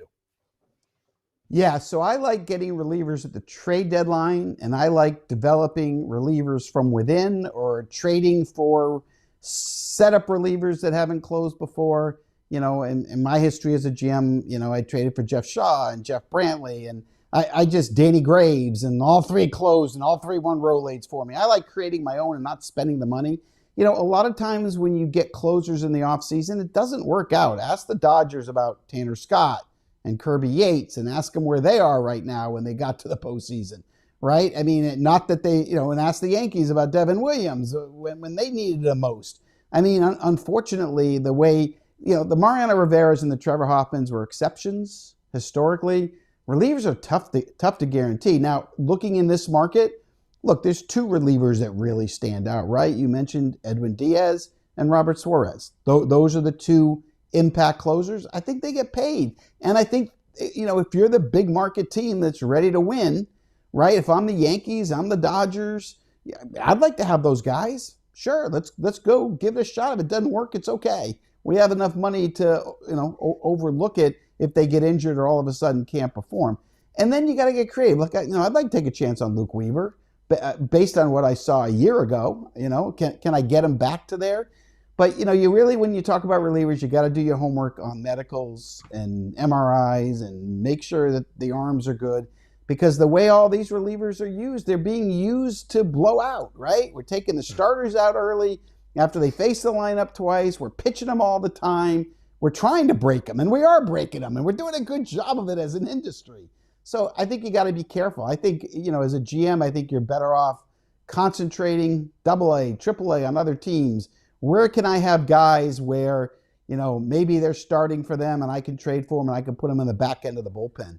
But I'd rather spend my money on starting pitching and impact bats and try to find other ways to get relievers. I mean, you look at the Dodgers, the world champions, and you know, at the end of the day, when they got to the World Series, all those veteran relievers, you know, weren't there. It was Robleski and it was Emmett Sheehan, and, you know, they had signed Roki Sasaki in the offseason. But, I mean, it wasn't all the relievers they were planning on back in November, December, January, February, and March. None of those guys were there. All right, one of the things you've said about almost everybody out there in free agency is uncertainty. We're uncertain. And as a GM, I'm sure you go into it, there's uncertainty about this or that or health or whatever. So is there more of a slam dunk than Alex Bregman to go back to the Red Sox? 1, they took $300 million off their books. 2, there's no uncertainty. You know exactly. You've heard stories. But he came and played for you last year. You kind of undercut him with a little bit of, okay, maybe it was a good deal, not a good deal, opt out, whatever his feeling is. You saw it. Is there more of a slam dunk than him back to the Red Sox? Yeah, it's not a slam dunk at all. Yeah, they're fine with putting Marcelo Meyer at third base with Story at shortstop. You know, look, it's not that they don't want Bregman back. It's not that they don't want him at third base. It's not that they don't appreciate and respect the influence he had on Roman Anthony and all Meyer and all the young players there, because he did. I get it. He's represented by Scott Boras, one of the best agents in the business, who breaks records with contracts. And Bregman didn't get that long-term deal he had last year. And he wants a long-term deal, and he wants to be paid. So unless the Red Sox change their tune and are willing to go, you know, give him the 6 years, that long-term contract where he doesn't have to worry about his next home, I think he can be out there for play. And if I'm the Detroit Tigers, I'm going to make a run at him. If I'm the Phillies, I'm going to make a run at him. If I'm the Yankees, I'm going to make a run at him. I mean, Alex Bregman's an October player, right? I want Bregman on my team. So I think Boston's a great fit. If I were Boston, I'd love to bring him back. But I don't get the sense that that is the number one priority. I wouldn't be surprised if starting pitching and first base ended up being the two biggest moves that Craig Breslow makes. All right, Jim. Time for one more question. It's a yes or no question. Okay. Tarek Skubal, a Detroit Tiger next year. No. I mean, look, I have to add something that I can't just say yes or no. He won't be because they won't be able to sign him. The offer they made him was embarrassing. You have to know that Skubal is the second best pitcher in baseball to Paul Skeens, and he's going to be the highest paid pitcher in baseball history. Your first offer has to make him the highest paid pitcher in baseball. And you're hundreds of millions off with your initial offer, and you can't go into the season knowing he's going to be free agent and nothing for him. So you got to be sitting here and spend the whole offseason trying to find out who has the best farm system and who's willing to make a run and trade their farm system for him, and what team's going to be able to step up and pay what it's going to take to get him. I find a hard time to believe that the Ilitch family is going to commit it to Skubal. So that being said, I think he's going to be traded between now and the beginning of spring training. That's good stuff. We had Crochet last year. He was a pretty big deal for Boston this season. Now picture Skubal in another rotation for 2026. That's a segment all in itself. Those are playoff-changing moves right there. Those are the types of moves that GMs can make and change their future. Rockies, when they get a GM, Rockies. And maybe he goes to a team that locks him up long-term, and then he does a Yamamoto and pitches games 6 and 7. We know Skubal is certainly capable of doing it if he's got, the place that's telling him you're here no matter what. JB, good stuff. Really appreciate the extended time. We'll be talking. Talk to you soon. Thanks, guys. Check out JB's article, 50 free agents in The Athletic right now.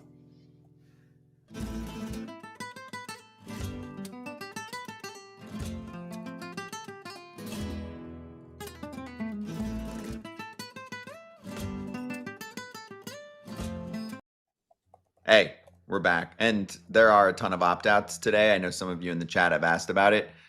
None of them are surprising.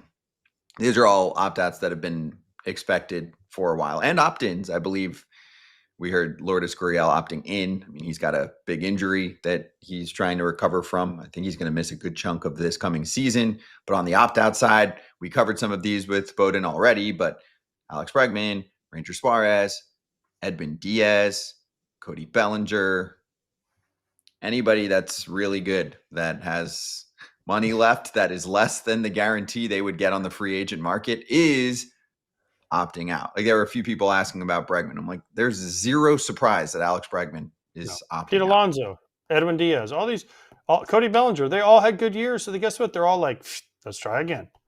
I mean, Edwin Diaz. Does Edwin Diaz, let me ask you this. Does Edwin Diaz, I mean, the Mets have to re-sign him, Pete Alonso, and make some other moves? I mean, how much money does Stevie Cohen have? Yes. They might not. They might not. They can't lose him, though.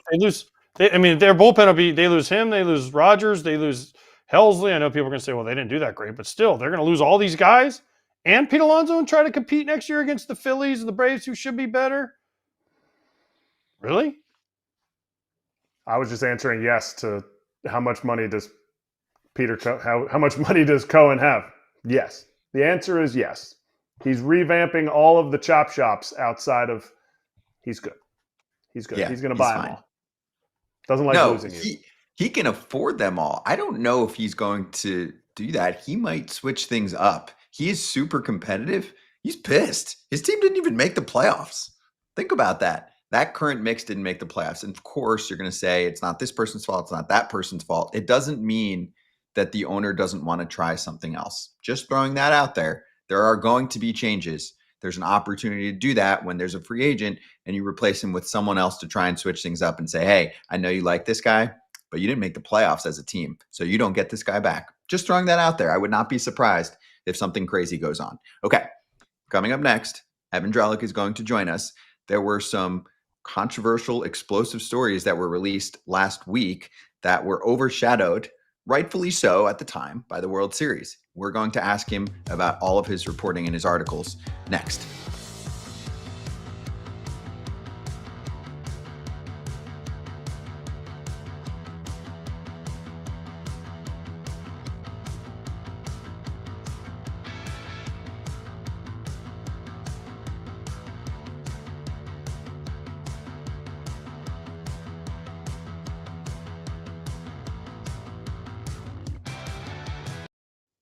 All right, here we go. We've got Evan Drellich in the next minute or two. I'll keep an eye on the chat as best as possible so AJ doesn't yell at me.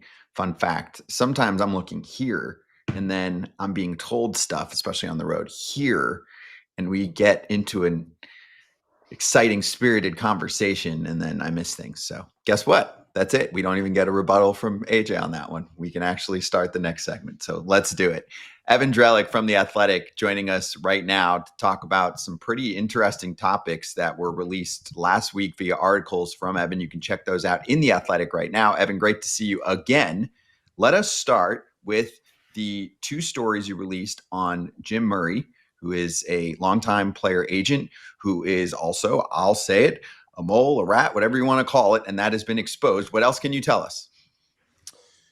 This was a years-long investigation that the MLBPA started really in September of 2023. There was a previous case where Jim Murray's former firm, which is Excel Sports Management, it's run by Casey Close, who's the agent to Derek Jeter, basically sued, but you have to do that in arbitration according to the agent guidelines, sued this other agency that Jim Murray left for, WME Sports, which has now gotten out of baseball. And they won big in that case, Excel Sports Management did, and showed that Jim Murray and another agent there had broken their contract when they left for Excel for WME. One of the things that came up in that case was an email between Excel Sports Management agents right after Jim left, where they're saying, what side is Jim on, the owners or the players? And someone, an agent at Excel, accuses him of being a mole. And in the following 2 years here, starting September 2023, the MLBPA gathers all this evidence, text exchanges, emails, conversations that Jim Murray was having with Commissioner Rob Manfred, Deputy Commissioner Dan Halem, a bunch of other lieutenants at MLB, Noah Garden, Morgan Sword, Pat Courtney, who's the head of PR and communications, where Jim is essentially funneling information and trying to bargain on behalf of players. This is the way the PA portrayed it. When that is supposed to be the job of the union. Agents in general, I think if you step back, people think, well, they are on the player's side of the fence. And what the PA found here is that they had an agent who was basically acting as a double agent, who was giving during very sensitive bargaining times and negotiations in 2020, when the sport was trying to come back from the pandemic and there was a whole fight over how much players should be paid. There's one text message that stands out where Jim Murray texts Rob Manfred and says, don't give in to what the PA is trying to do. And the PA in general is trying to maximize what players are paid. And so it's really this microcosm and an extreme example of the infighting and politics that can exist amongst player agents, the dislike that they can have for the union. And it is, he's not the first agent who's ever dealt with the league. And that was the league's statement on this, was this is somewhat routine. I think the nature of what Jim Murray was saying, certainly compared to anything I've ever seen covering the sport, really stands out as extreme, as an example of going behind the Players Association's back. What, I mean, I know he got banned, didn't he? He got banned from being an agent, but he can still work as an agent. Is this the worst? I know you just said it's the most extreme, but maybe I should phrase this differently. He got banned, but he didn't really get banned. He can do marketing, but he can't do the whole thing. Is kind of. Can you explain that a little bit more? And then, is this the first time that this has ever happened? Because I find it hard to believe that this is the first time that somebody's tried to go behind someone's back in a union, like such as the MLBPA, to try to get basically money from the commissioner down the road. Well, there was another agent who was recently decertified. That was the Remus Sports case. And he's not the first agent to have his right and ability to be an agent taken away. And there is some nuance here. As you're asking, agent, let me explain it. The MLBPA, the players union, certifies player agents. If you are going to negotiate a playing contract on behalf of players, you have to be certified with the union. And there's a whole set of guidelines that you have to follow. And if you don't follow them, the PA can essentially bring charges, and that doesn't go into a court of law. That goes in front of an arbitrator. The PA reached a settlement with Murray in this case, where he is decertified for 4 years. He cannot negotiate a playing contract. He cannot make money from a playing contract. So this is the very core function of an agent. He is not totally barred from engaging with players. There are 4 players who he can give advice to, 4 guys that he had previously, that he's still able to talk to that way. And he can also still do marketing.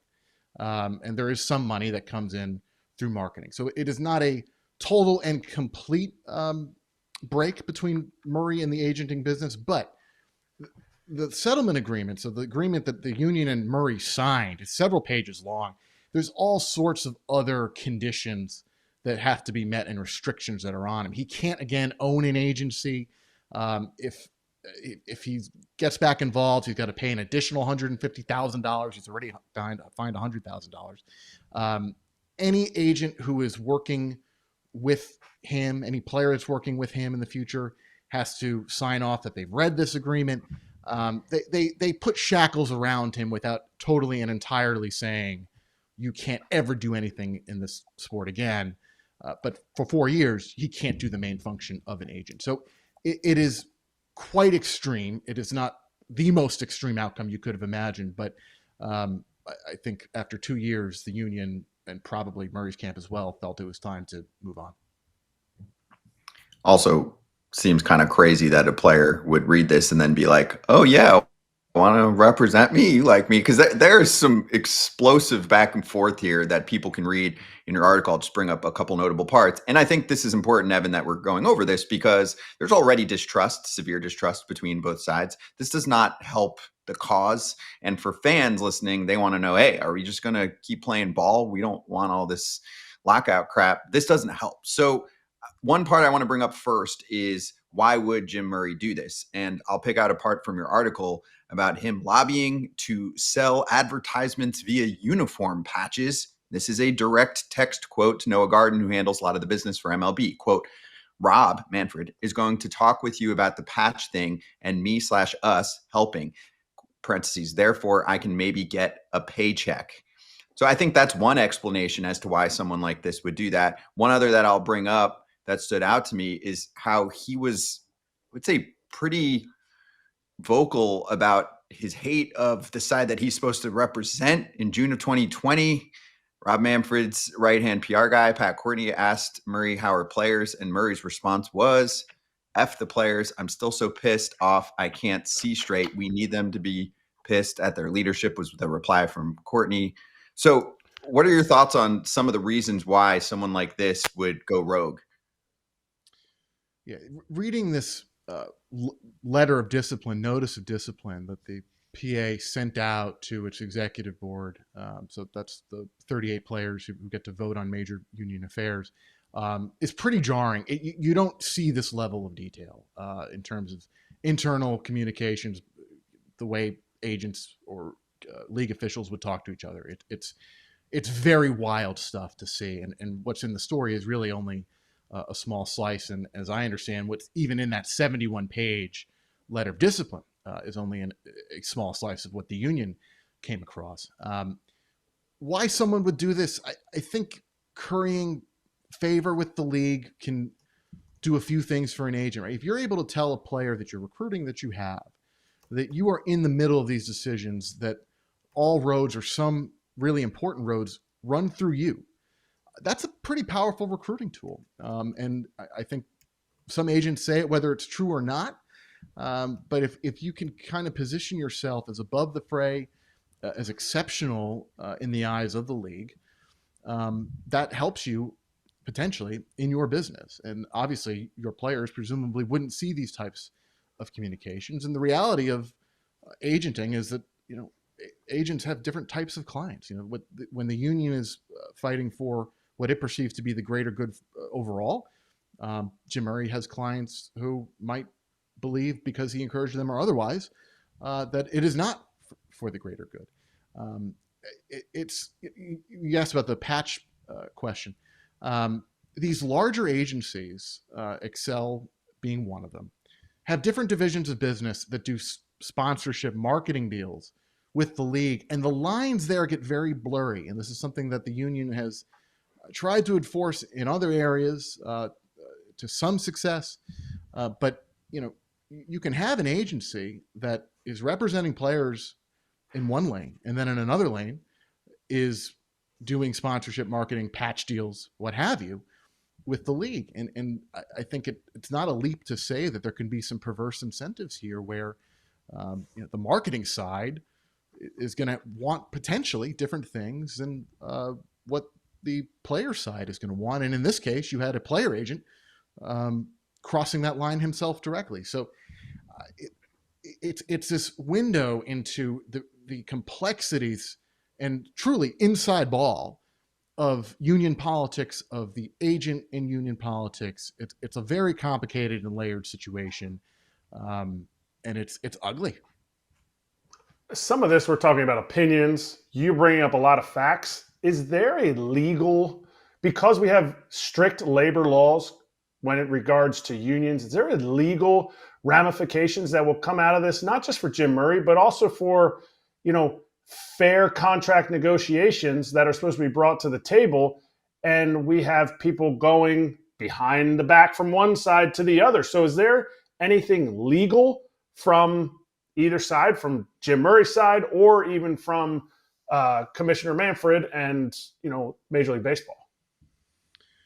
I think the only answer I can give there is to be seen.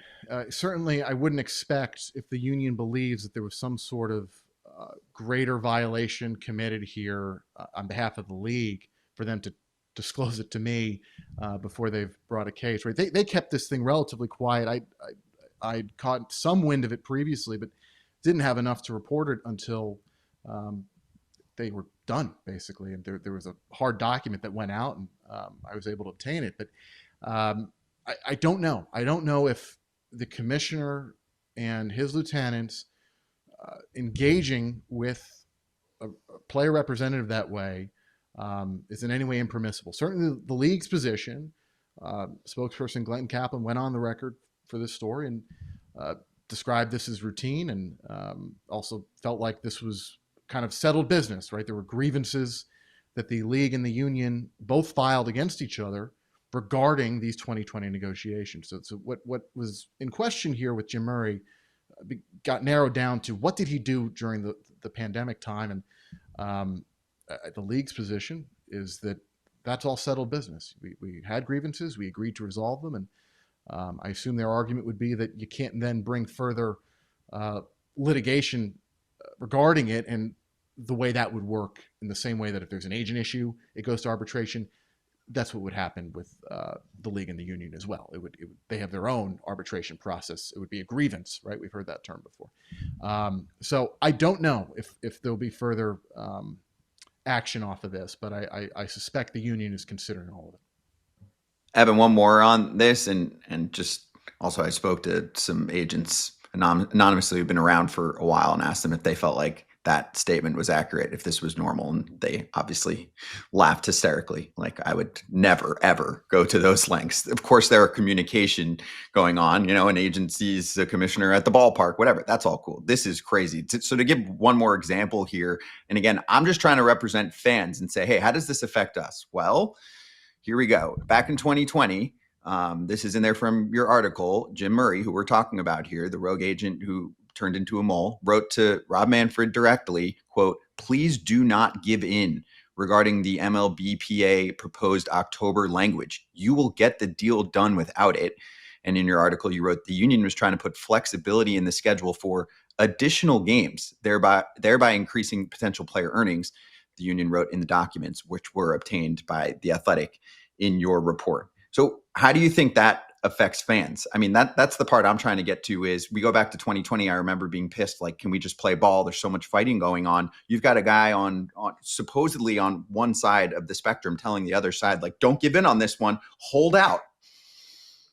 Right. I did 6 years ago already an oral history of the 1994-95 strike, and there was an agent, Ron, I don't know if he's called Ron Shapiro, one of the pronunciations there, who described the role that agents had during that 1994-95 strike of shuttling information. And he acknowledged that the Players Association at the time didn't like it. And so I think there's nuance here of agents are always back channeling to some degree.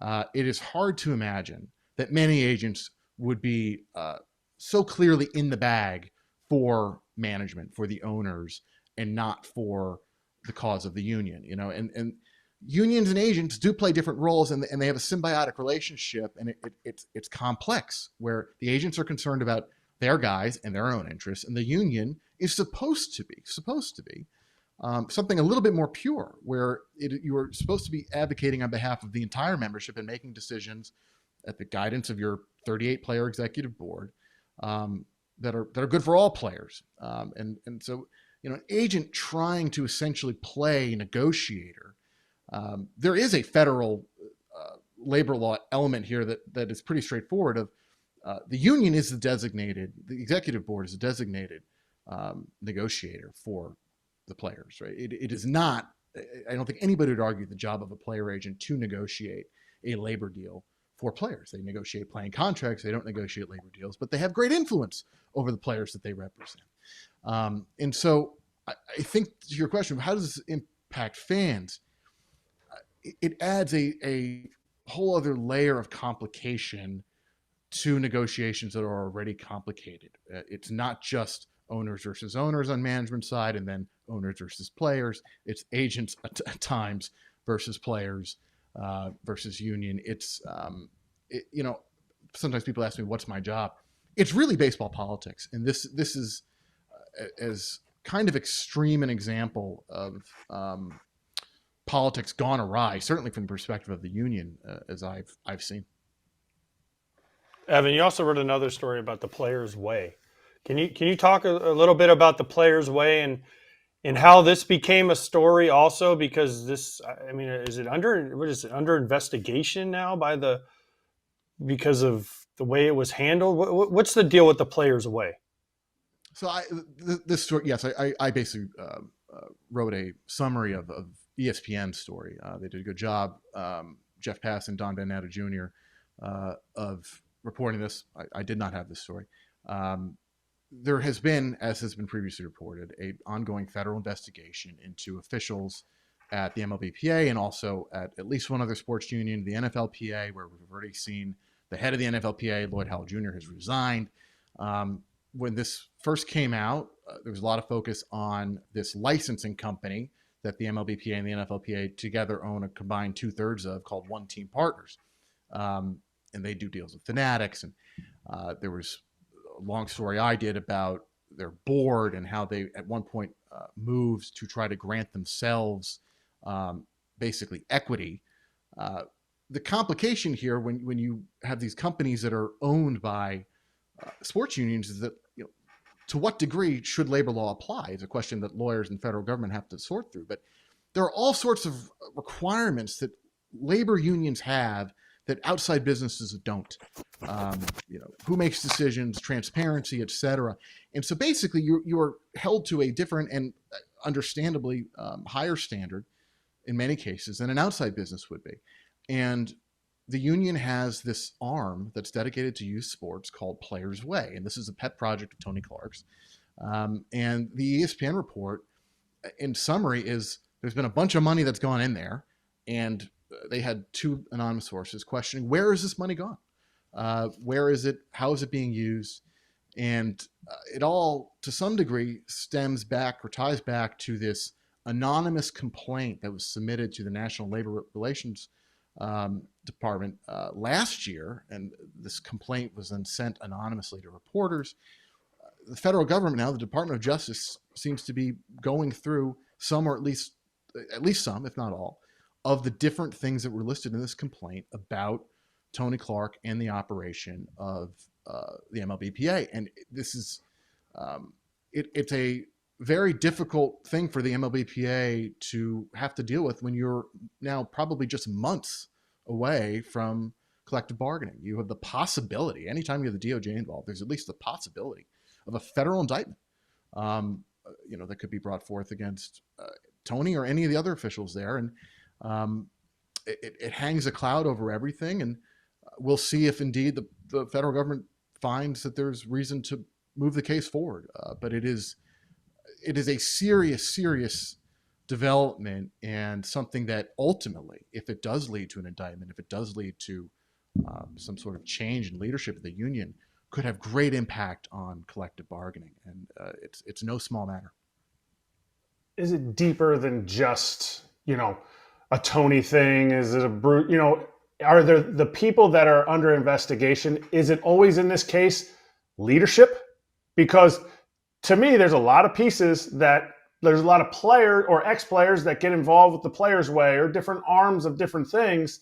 So is it just the leadership that the FBI, or the federal investigation would be focusing on? And you're right. FBI is the right term here. The FBI is the one looking into this, and the prosecutors are the U.S. Attorney's Office, and it's out of the Eastern District of New York. I think the intuitive answer here is they're going to look at everything. If you're the federal government, this is a relatively high-profile case, right?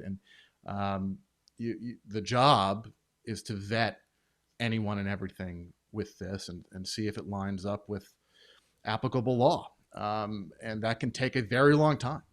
There's no real expiration on this as far as I know. And the Eastern District of New York has not commented at any point, but if money is being wrongly used or wrongly allocated, or if it's being done in a way, if it's being allocated in a way that's not really in line with labor law, any number of charges could be brought. But this is a one thing to explain here.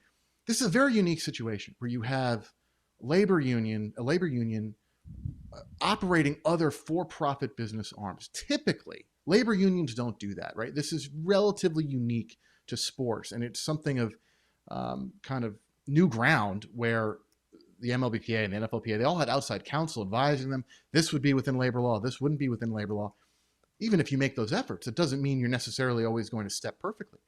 And so, we'll see. Is there an indictment? Is the indictment, if there is one, something very serious, or is it something that players would overlook and say, we can live with this? But the requirements around spending money, transparency at a labor union, there is an annual financial disclosure form that the union has to file every year. Major League Baseball doesn't have to do that, right? There is a higher requirement in place for labor unions, and we'll see if they follow the letter of the law. Evan, great intel, good stuff on this, on both stories. Really appreciate you hopping on. We're here for it. So as more of them coming out, you'll be back. We'll talk soon, okay? Thanks, guys. Thank you. That's Evan Drellich. Make sure you check out the articles in The Athletic for more detail.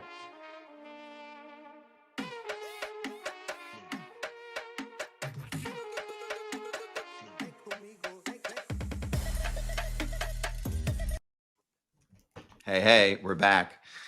Some people, not many, but a couple in the chat that are like, why are we talking about this? Because we talk about all the baseball news and topics. So we're going to talk about it. It's a big deal. It's hard for Evan to describe it talking. You have to actually read the article and do some digging on your own to really understand what he's talking about with both of these stories. So I understand this isn't like X's and O's of baseball, but this is part of the business of baseball, and it's something that needs to be discussed because this is going to affect stuff kind of going forward, I think. And it's going to be interesting to see where both of these stories play out. If you like baseball and you want MLB games to continue through 2027, then it's worth listening to these. We're not going to crush you with it every show. The reason we bring it up the day after the World Series is we covered some World Series. We also did post-game shows after every World Series game. And those stories came out during the World Series. So we're like, it's World Series time. It was kind of heading into the weekend. We're going to do our thing on the World Series. And then it's a perfect topic to bring up with someone who joins us on FT. So anyway, we'll be back in a moment. We'll go over some things quickly. And then I do want to get to it. This will just be for the YouTube crowd. We'll just spend a few minutes when we've got our extra few minutes for the YouTube crowd before we get to Dodgers territory. That IKF play. That's the one thing that I have kind of circled, AJ, that I do want to ask you and Kratz about. So we'll get to that soon. Not this segment, because this segment's only going to be about a minute coming up for the TV crowd. YouTube, of course, gets it all. But we'll do that once we say bye to the TV crowd and do a few more minutes on that secondary lead or whatever you want to call the IKF play. Canada's calling it, not everybody, but there are a lot of Canadian fans that are looking to point fingers, and that's one spot. So anyway, we'll be right back.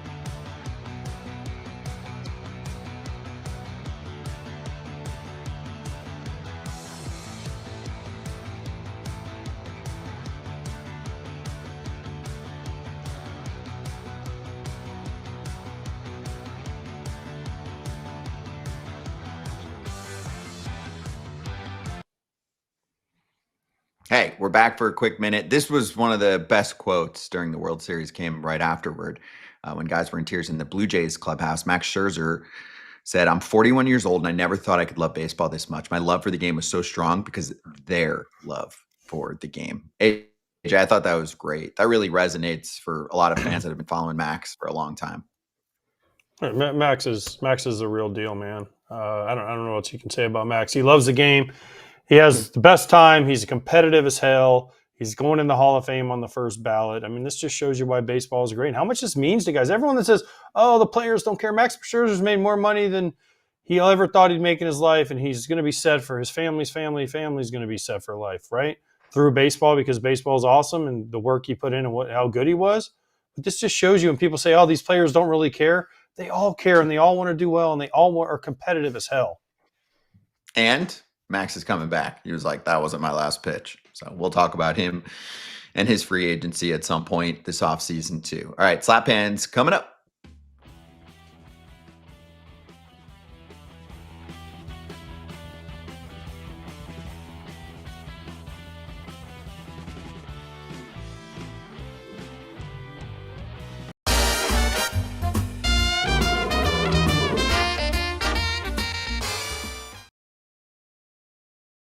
GM bets are closed in baseball. We finished strong, I will say.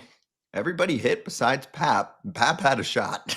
He had a shot. The Blue Jays had a chance to win that game 7 and then some. Gossman went over 15.5 outs for me. Todd Father did not get cursed by the Kratz. Both of them went big on the under 7.5 runs. Good for you, Kratz. Yep, appreciate you. It's not how you start, it's how you finish, boys. Were you concerned about extras? Not at all. No. Not the way the Dodgers you figured were it's just going to be a run? Yeah. I was good. 3-1, that was no sweat. That was no sweat all day. Yeah. You know how extras is anyway in most playoff scenarios. Everyone's trying to hit a solo homer. Mm-hmm. Odds to win the 2026 World Series at BetMGM, Dodgers at plus 350. There's only one other team that's under 10-1 odds, and that's the Yankees at plus 800. Any value on the board a year in advance? I'll take the Braves. Yeah. I'll take the Braves right now. The Braves. What a price. What a price. I'll take the Braves. 20-1. I'll take them. Out of the teams that have value, they're the one. They have Sale, they have Strider back after a second year. They're going to make some moves. They have basically their whole team back. The Braves are the team for me that has the best chance at good value. Now, I'm not saying they're going to win the World Series, but they have a good value. Ronaldo Lopez will be back. They produce 700 pitchers from the minor league system. I'm not sure when Smith Shawver and all those. I 100% agree. At plus 2,000, I feel like they moved it to 2,000 just so that I would be like, yeah, what is it? November 3rd? Locking it in. I'm pretty sure the Blue Jays were like 60-1 to start the season. Something crazy like that. I believe last? They were plus. Yeah, after finishing last, it's not a surprise. They came damn close to making some people really happy. They were plus 850 when they were down a game in the ALCS. Plus 850 at that point. The Dodgers, I bought the Dodgers at plus 210 when they were down What were they down? 1-0? No, I forget when I bought the Dodgers, but it was crazy. I was like, how do you feel like the Dodgers aren't going to win this?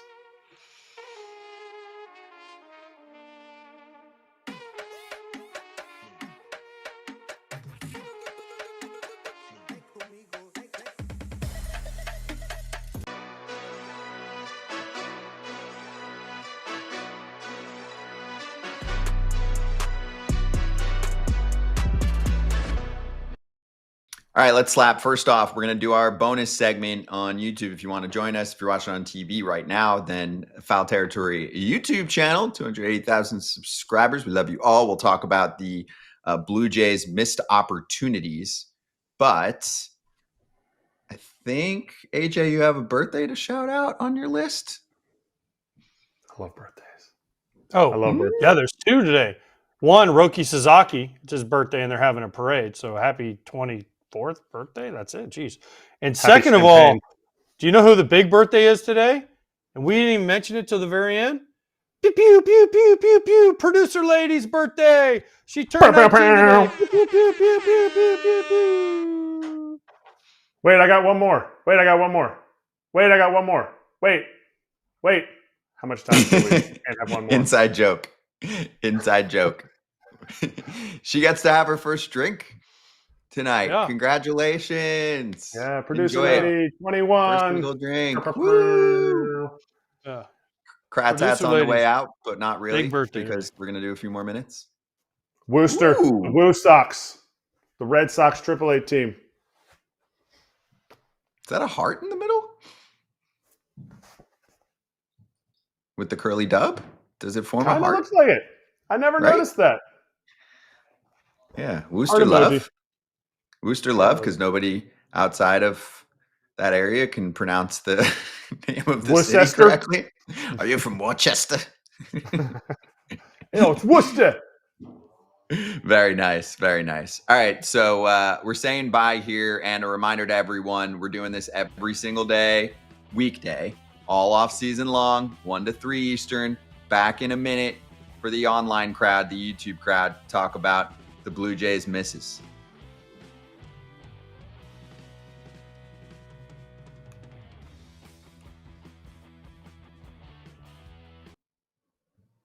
We are back, and let's cover the Blue Jays side of the story. AJ, I want to go right to you first on IKF. Not scoring on a fielder's choice that gets him just in time, because Will Smith initially had his foot off of home plate and then got it down just in time. There are many people, many Blue Jays fans, very upset. Apparently he's gotten many threats. That always sucks. We don't condone that at all. Don't do that ever, people. No, but he kind of said that this was justified because the team was asking for him to be extra careful in this scenario. I'll give more on the back end, but I do want to give your take on when you see where he's positioned, which we're showing right now, and that small lead and the lack of a secondary. Is that not the difference between them winning this game? Well, I thought he should have been a little bit farther off. First of all, the fact that Miggy Rojas had to back up and backhand this ball, you're normally safe on that if you have a good lead. And if you're going on contact, okay, like he was, because bases were loaded, you're going to take a step on a line drive no matter what. Everyone says freeze. Everyone takes a step, okay, no matter what, because the ball's hit, you're going on contact, boom, you take the step. And if it's right at an infielder, you're going to be out anyways. So you got to just live with that if you're the team.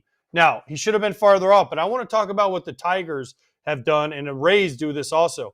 Gary Varsho. Dalton Varsho is a left-handed hitter, okay? The Rays and the Tigers, they always say if you're a runner on third, be in foul territory. They have now moved their runner into fair territory for two reasons. One, it eliminates the pickoff throw, and IKF says, I didn't want to get picked off by Will Smith. I can almost promise you in this situation, Kratz, 99.9%, Will Smith ain't going to try and pick you off here no matter what. Because he ain't taking the chance of throwing it away and losing the World Series. I can't see it happening right there, okay? And then the second thing is, if you move into the field of play, it then forces the third baseman to move more, and you can get off farther because the third baseman is farther off the bag. So I like this move. When it happened, and the first time I saw it, I said something about it on the air on Fox. I got a call from Joey Cora, the third base coach, and during the postseason, I got called into AJ Hinch's office, and he drew me a picture on a piece of paper explaining why they do this. So I was kind of like, what are you doing? And the chances of a left-handed hitter, especially a Varsho, hitting a foul ball down the third base line, right down the line, that one, A, you can't get in the way of, or two, that hits the runner in fair territory, are so minuscule that the positives outweigh the negatives. So I listen, was it bad base running? Yeah. Could he have gotten a bigger lead? Yes. Should he have had a bigger secondary? That's what I have a problem with. His secondary wasn't good enough, but there's also a new play that you'll see happening more and more where the runner on third actually goes into fair territory and pushes the third baseman away and eliminates the pickoff. I'm not going to rehash what AJ said because I think I 100% agree with him. The secondary should have been better. To me, you can't slide there. That's the one thing AJ didn't hit on. You cannot slide there. The reason to slide into any base is to slow down to stay on the base. IKF can sprinter, lunge, just like you would never in that situation slide going into first base. You would run straight through that base. Does he beat it if he runs straight through the base? That's the only point that I think AJ didn't bring up, and the point that I would contest. Because you can always argue does he need to be farther? Does he need to not be farther off of that base? Going on contact, I don't necessarily think you're going on contact in that situation. It's one out. To me, you're more reading it. Infield's in. Because if Miggy Rowe doesn't stumble on that, let's say it is a line drive, to me, it's not all contact. It's all you're reading the ball down and you're going. You can't get doubled up on a line drive to end the World Series in that situation. I agree.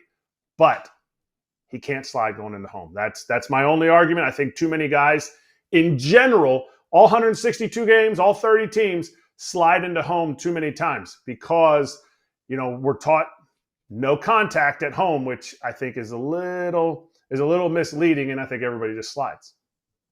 Also, let me ask you this question. The night before, Barger got too big of a lead and was too aggressive. How much do you think that played into the next game? They're like, no, we can't have another guy doubled up. Like, to me, in that situation, you get over-aggressive because if he hits a line drive right at somebody and they catch it, I mean, I'm sorry, tip your cap. You're more than even if you're that close to the base. If it's a line drive, let's say right to the second baseman, Miguel Rojas picks it and clicks it and throws right to Max Muncy. If you're 5 feet, 6 feet off the base, because you're going to take that one step, you're going to be doubled off anyways, right? But the one with Barger, where Barger went too far, that was first of all a great play by Miguel Rojas again.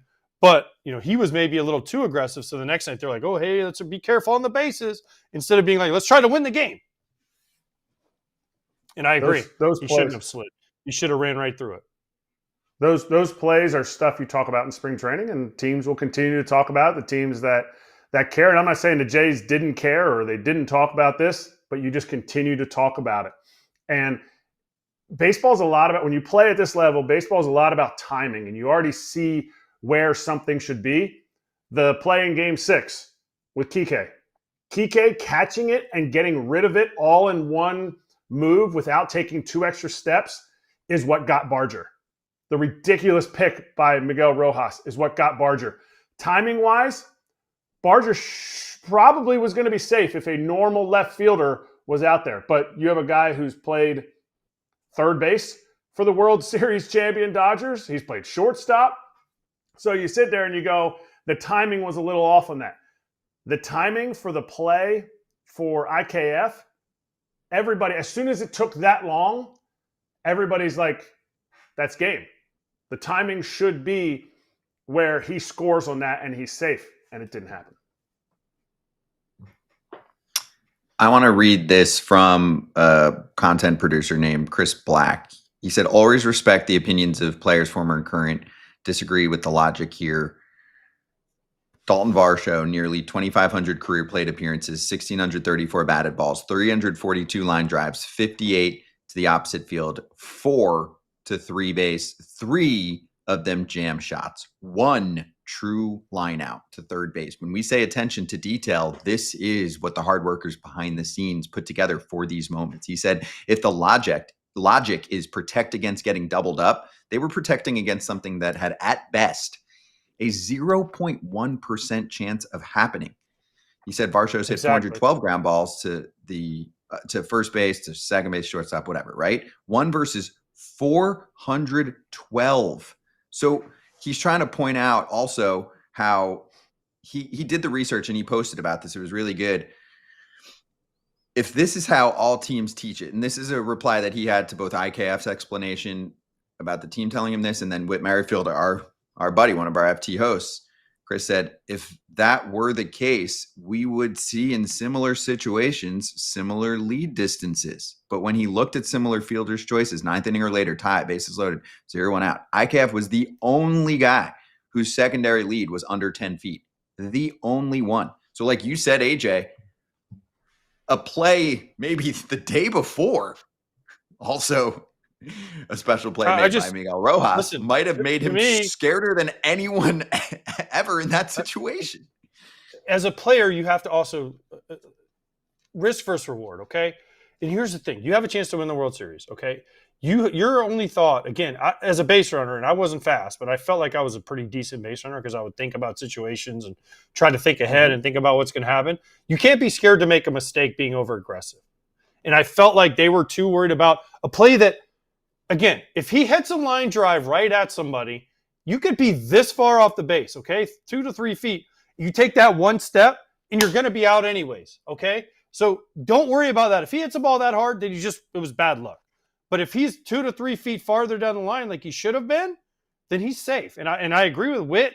He's doing what he's supposed to be doing. I think he could have had a little better secondary. That's the thing that probably eats at me more than anything is like he didn't have a good enough secondary. If you're going on a ball on the ground, like you have to be on your right foot when the ball hits the ground and go right away. There also was a slight pause before he went because he was so worried about getting doubled up. You can never be worried about getting doubled up on the bases. It is so like we go over this. We go over this up here in the north with high school kids that have never played baseball before. Like it's the small basic things, and only IKF knows his intent and his fear in that moment of being doubled up. You can't run the bases. You can't run the bases with fear or uncertainty, and it's one of those things. There's so many still shots that what AJ was saying was he needs to land on his right foot and be the exact same distance as Max Muncy is from third base. To me, that's the minimum. That's being completely down the middle. You could probably be farther than the third baseman, but you have to be the same distance because the third baseman isn't going towards home. He's going to try to go to catch the ball, and so he could have a little bit of advantage getting back if it's a once in a season type of swing. Yep. And hey, he's not going to pick. I agree with everything Mike Petriello said right there. He is not going to pick in that situation. I've been in these situations. I've been in game-winning, series-losing, winning-losing situations. The last thing on my head as a catcher is I am not going to throw this ball because I don't want it to get thrown away. I'm sorry, but he is Will Smith. Doesn't pick a lot anyways. He is not a Yadi Molina. He's not a Will Contreras. They like to throw all the time. He is just going to catch the ball and try to keep it in front of him and hope the defense makes a play. So that should have been the last thing. And then I don't know, I was a left-handed hitter that sprayed the ball over. I can't think of 5 times in my career, and I had a lot of at-bats, where I hit a line drive right to the third baseman. Right? Like, if that happened, and then you get doubled up on that, you know what? Again, you weren't meant to win. Andres Jimenez hit the line drive when he what's it called? Butcher Boy play, Yeah. And then he hit the line drive. So maybe he thought, oh yeah, well, all lefties. Who knows what IKF was thinking? A pick from home? A pick from the catcher? No. And some people said to me, they were like, well, what if he gets a bigger lead and the pitcher picks him off? Nope, not happening either. Show me the video of a big league pitcher picking somebody off at third base. It's not happening. Not in that situation, for sure. No. There. And also, by the way, for all the people that harass people online, stop, okay? Stop harassing people. No. IKF did what he thought was right. He did the best he could. That's it. Stop. Please, we don't need that. In any sport, not just baseball. Stop harassing people. I read where IKF said people are texting him, I hope he breaks his legs. Stop. Okay? Stop. Please stop. Yeah, and also runners in scoring position, left on base. Sucks for Jeff Hoffman. He had a great postseason up until that one point. Gives up the homer on the hung slider to Miguel Rojas, and 8,000 other reasons why the Blue Jays were about as close as can be to winning a World Series title, but it didn't happen. So that was one that's been very controversial, talked about a lot. Wanted to go over it. Great analysis. And we'll say bye to everyone. A little extended time today on our way out. Just to thank you overall to BetMGM for being one of our sponsors all year long. And a shout out that, of course, there's no more baseball to bet on until the World Baseball Classic.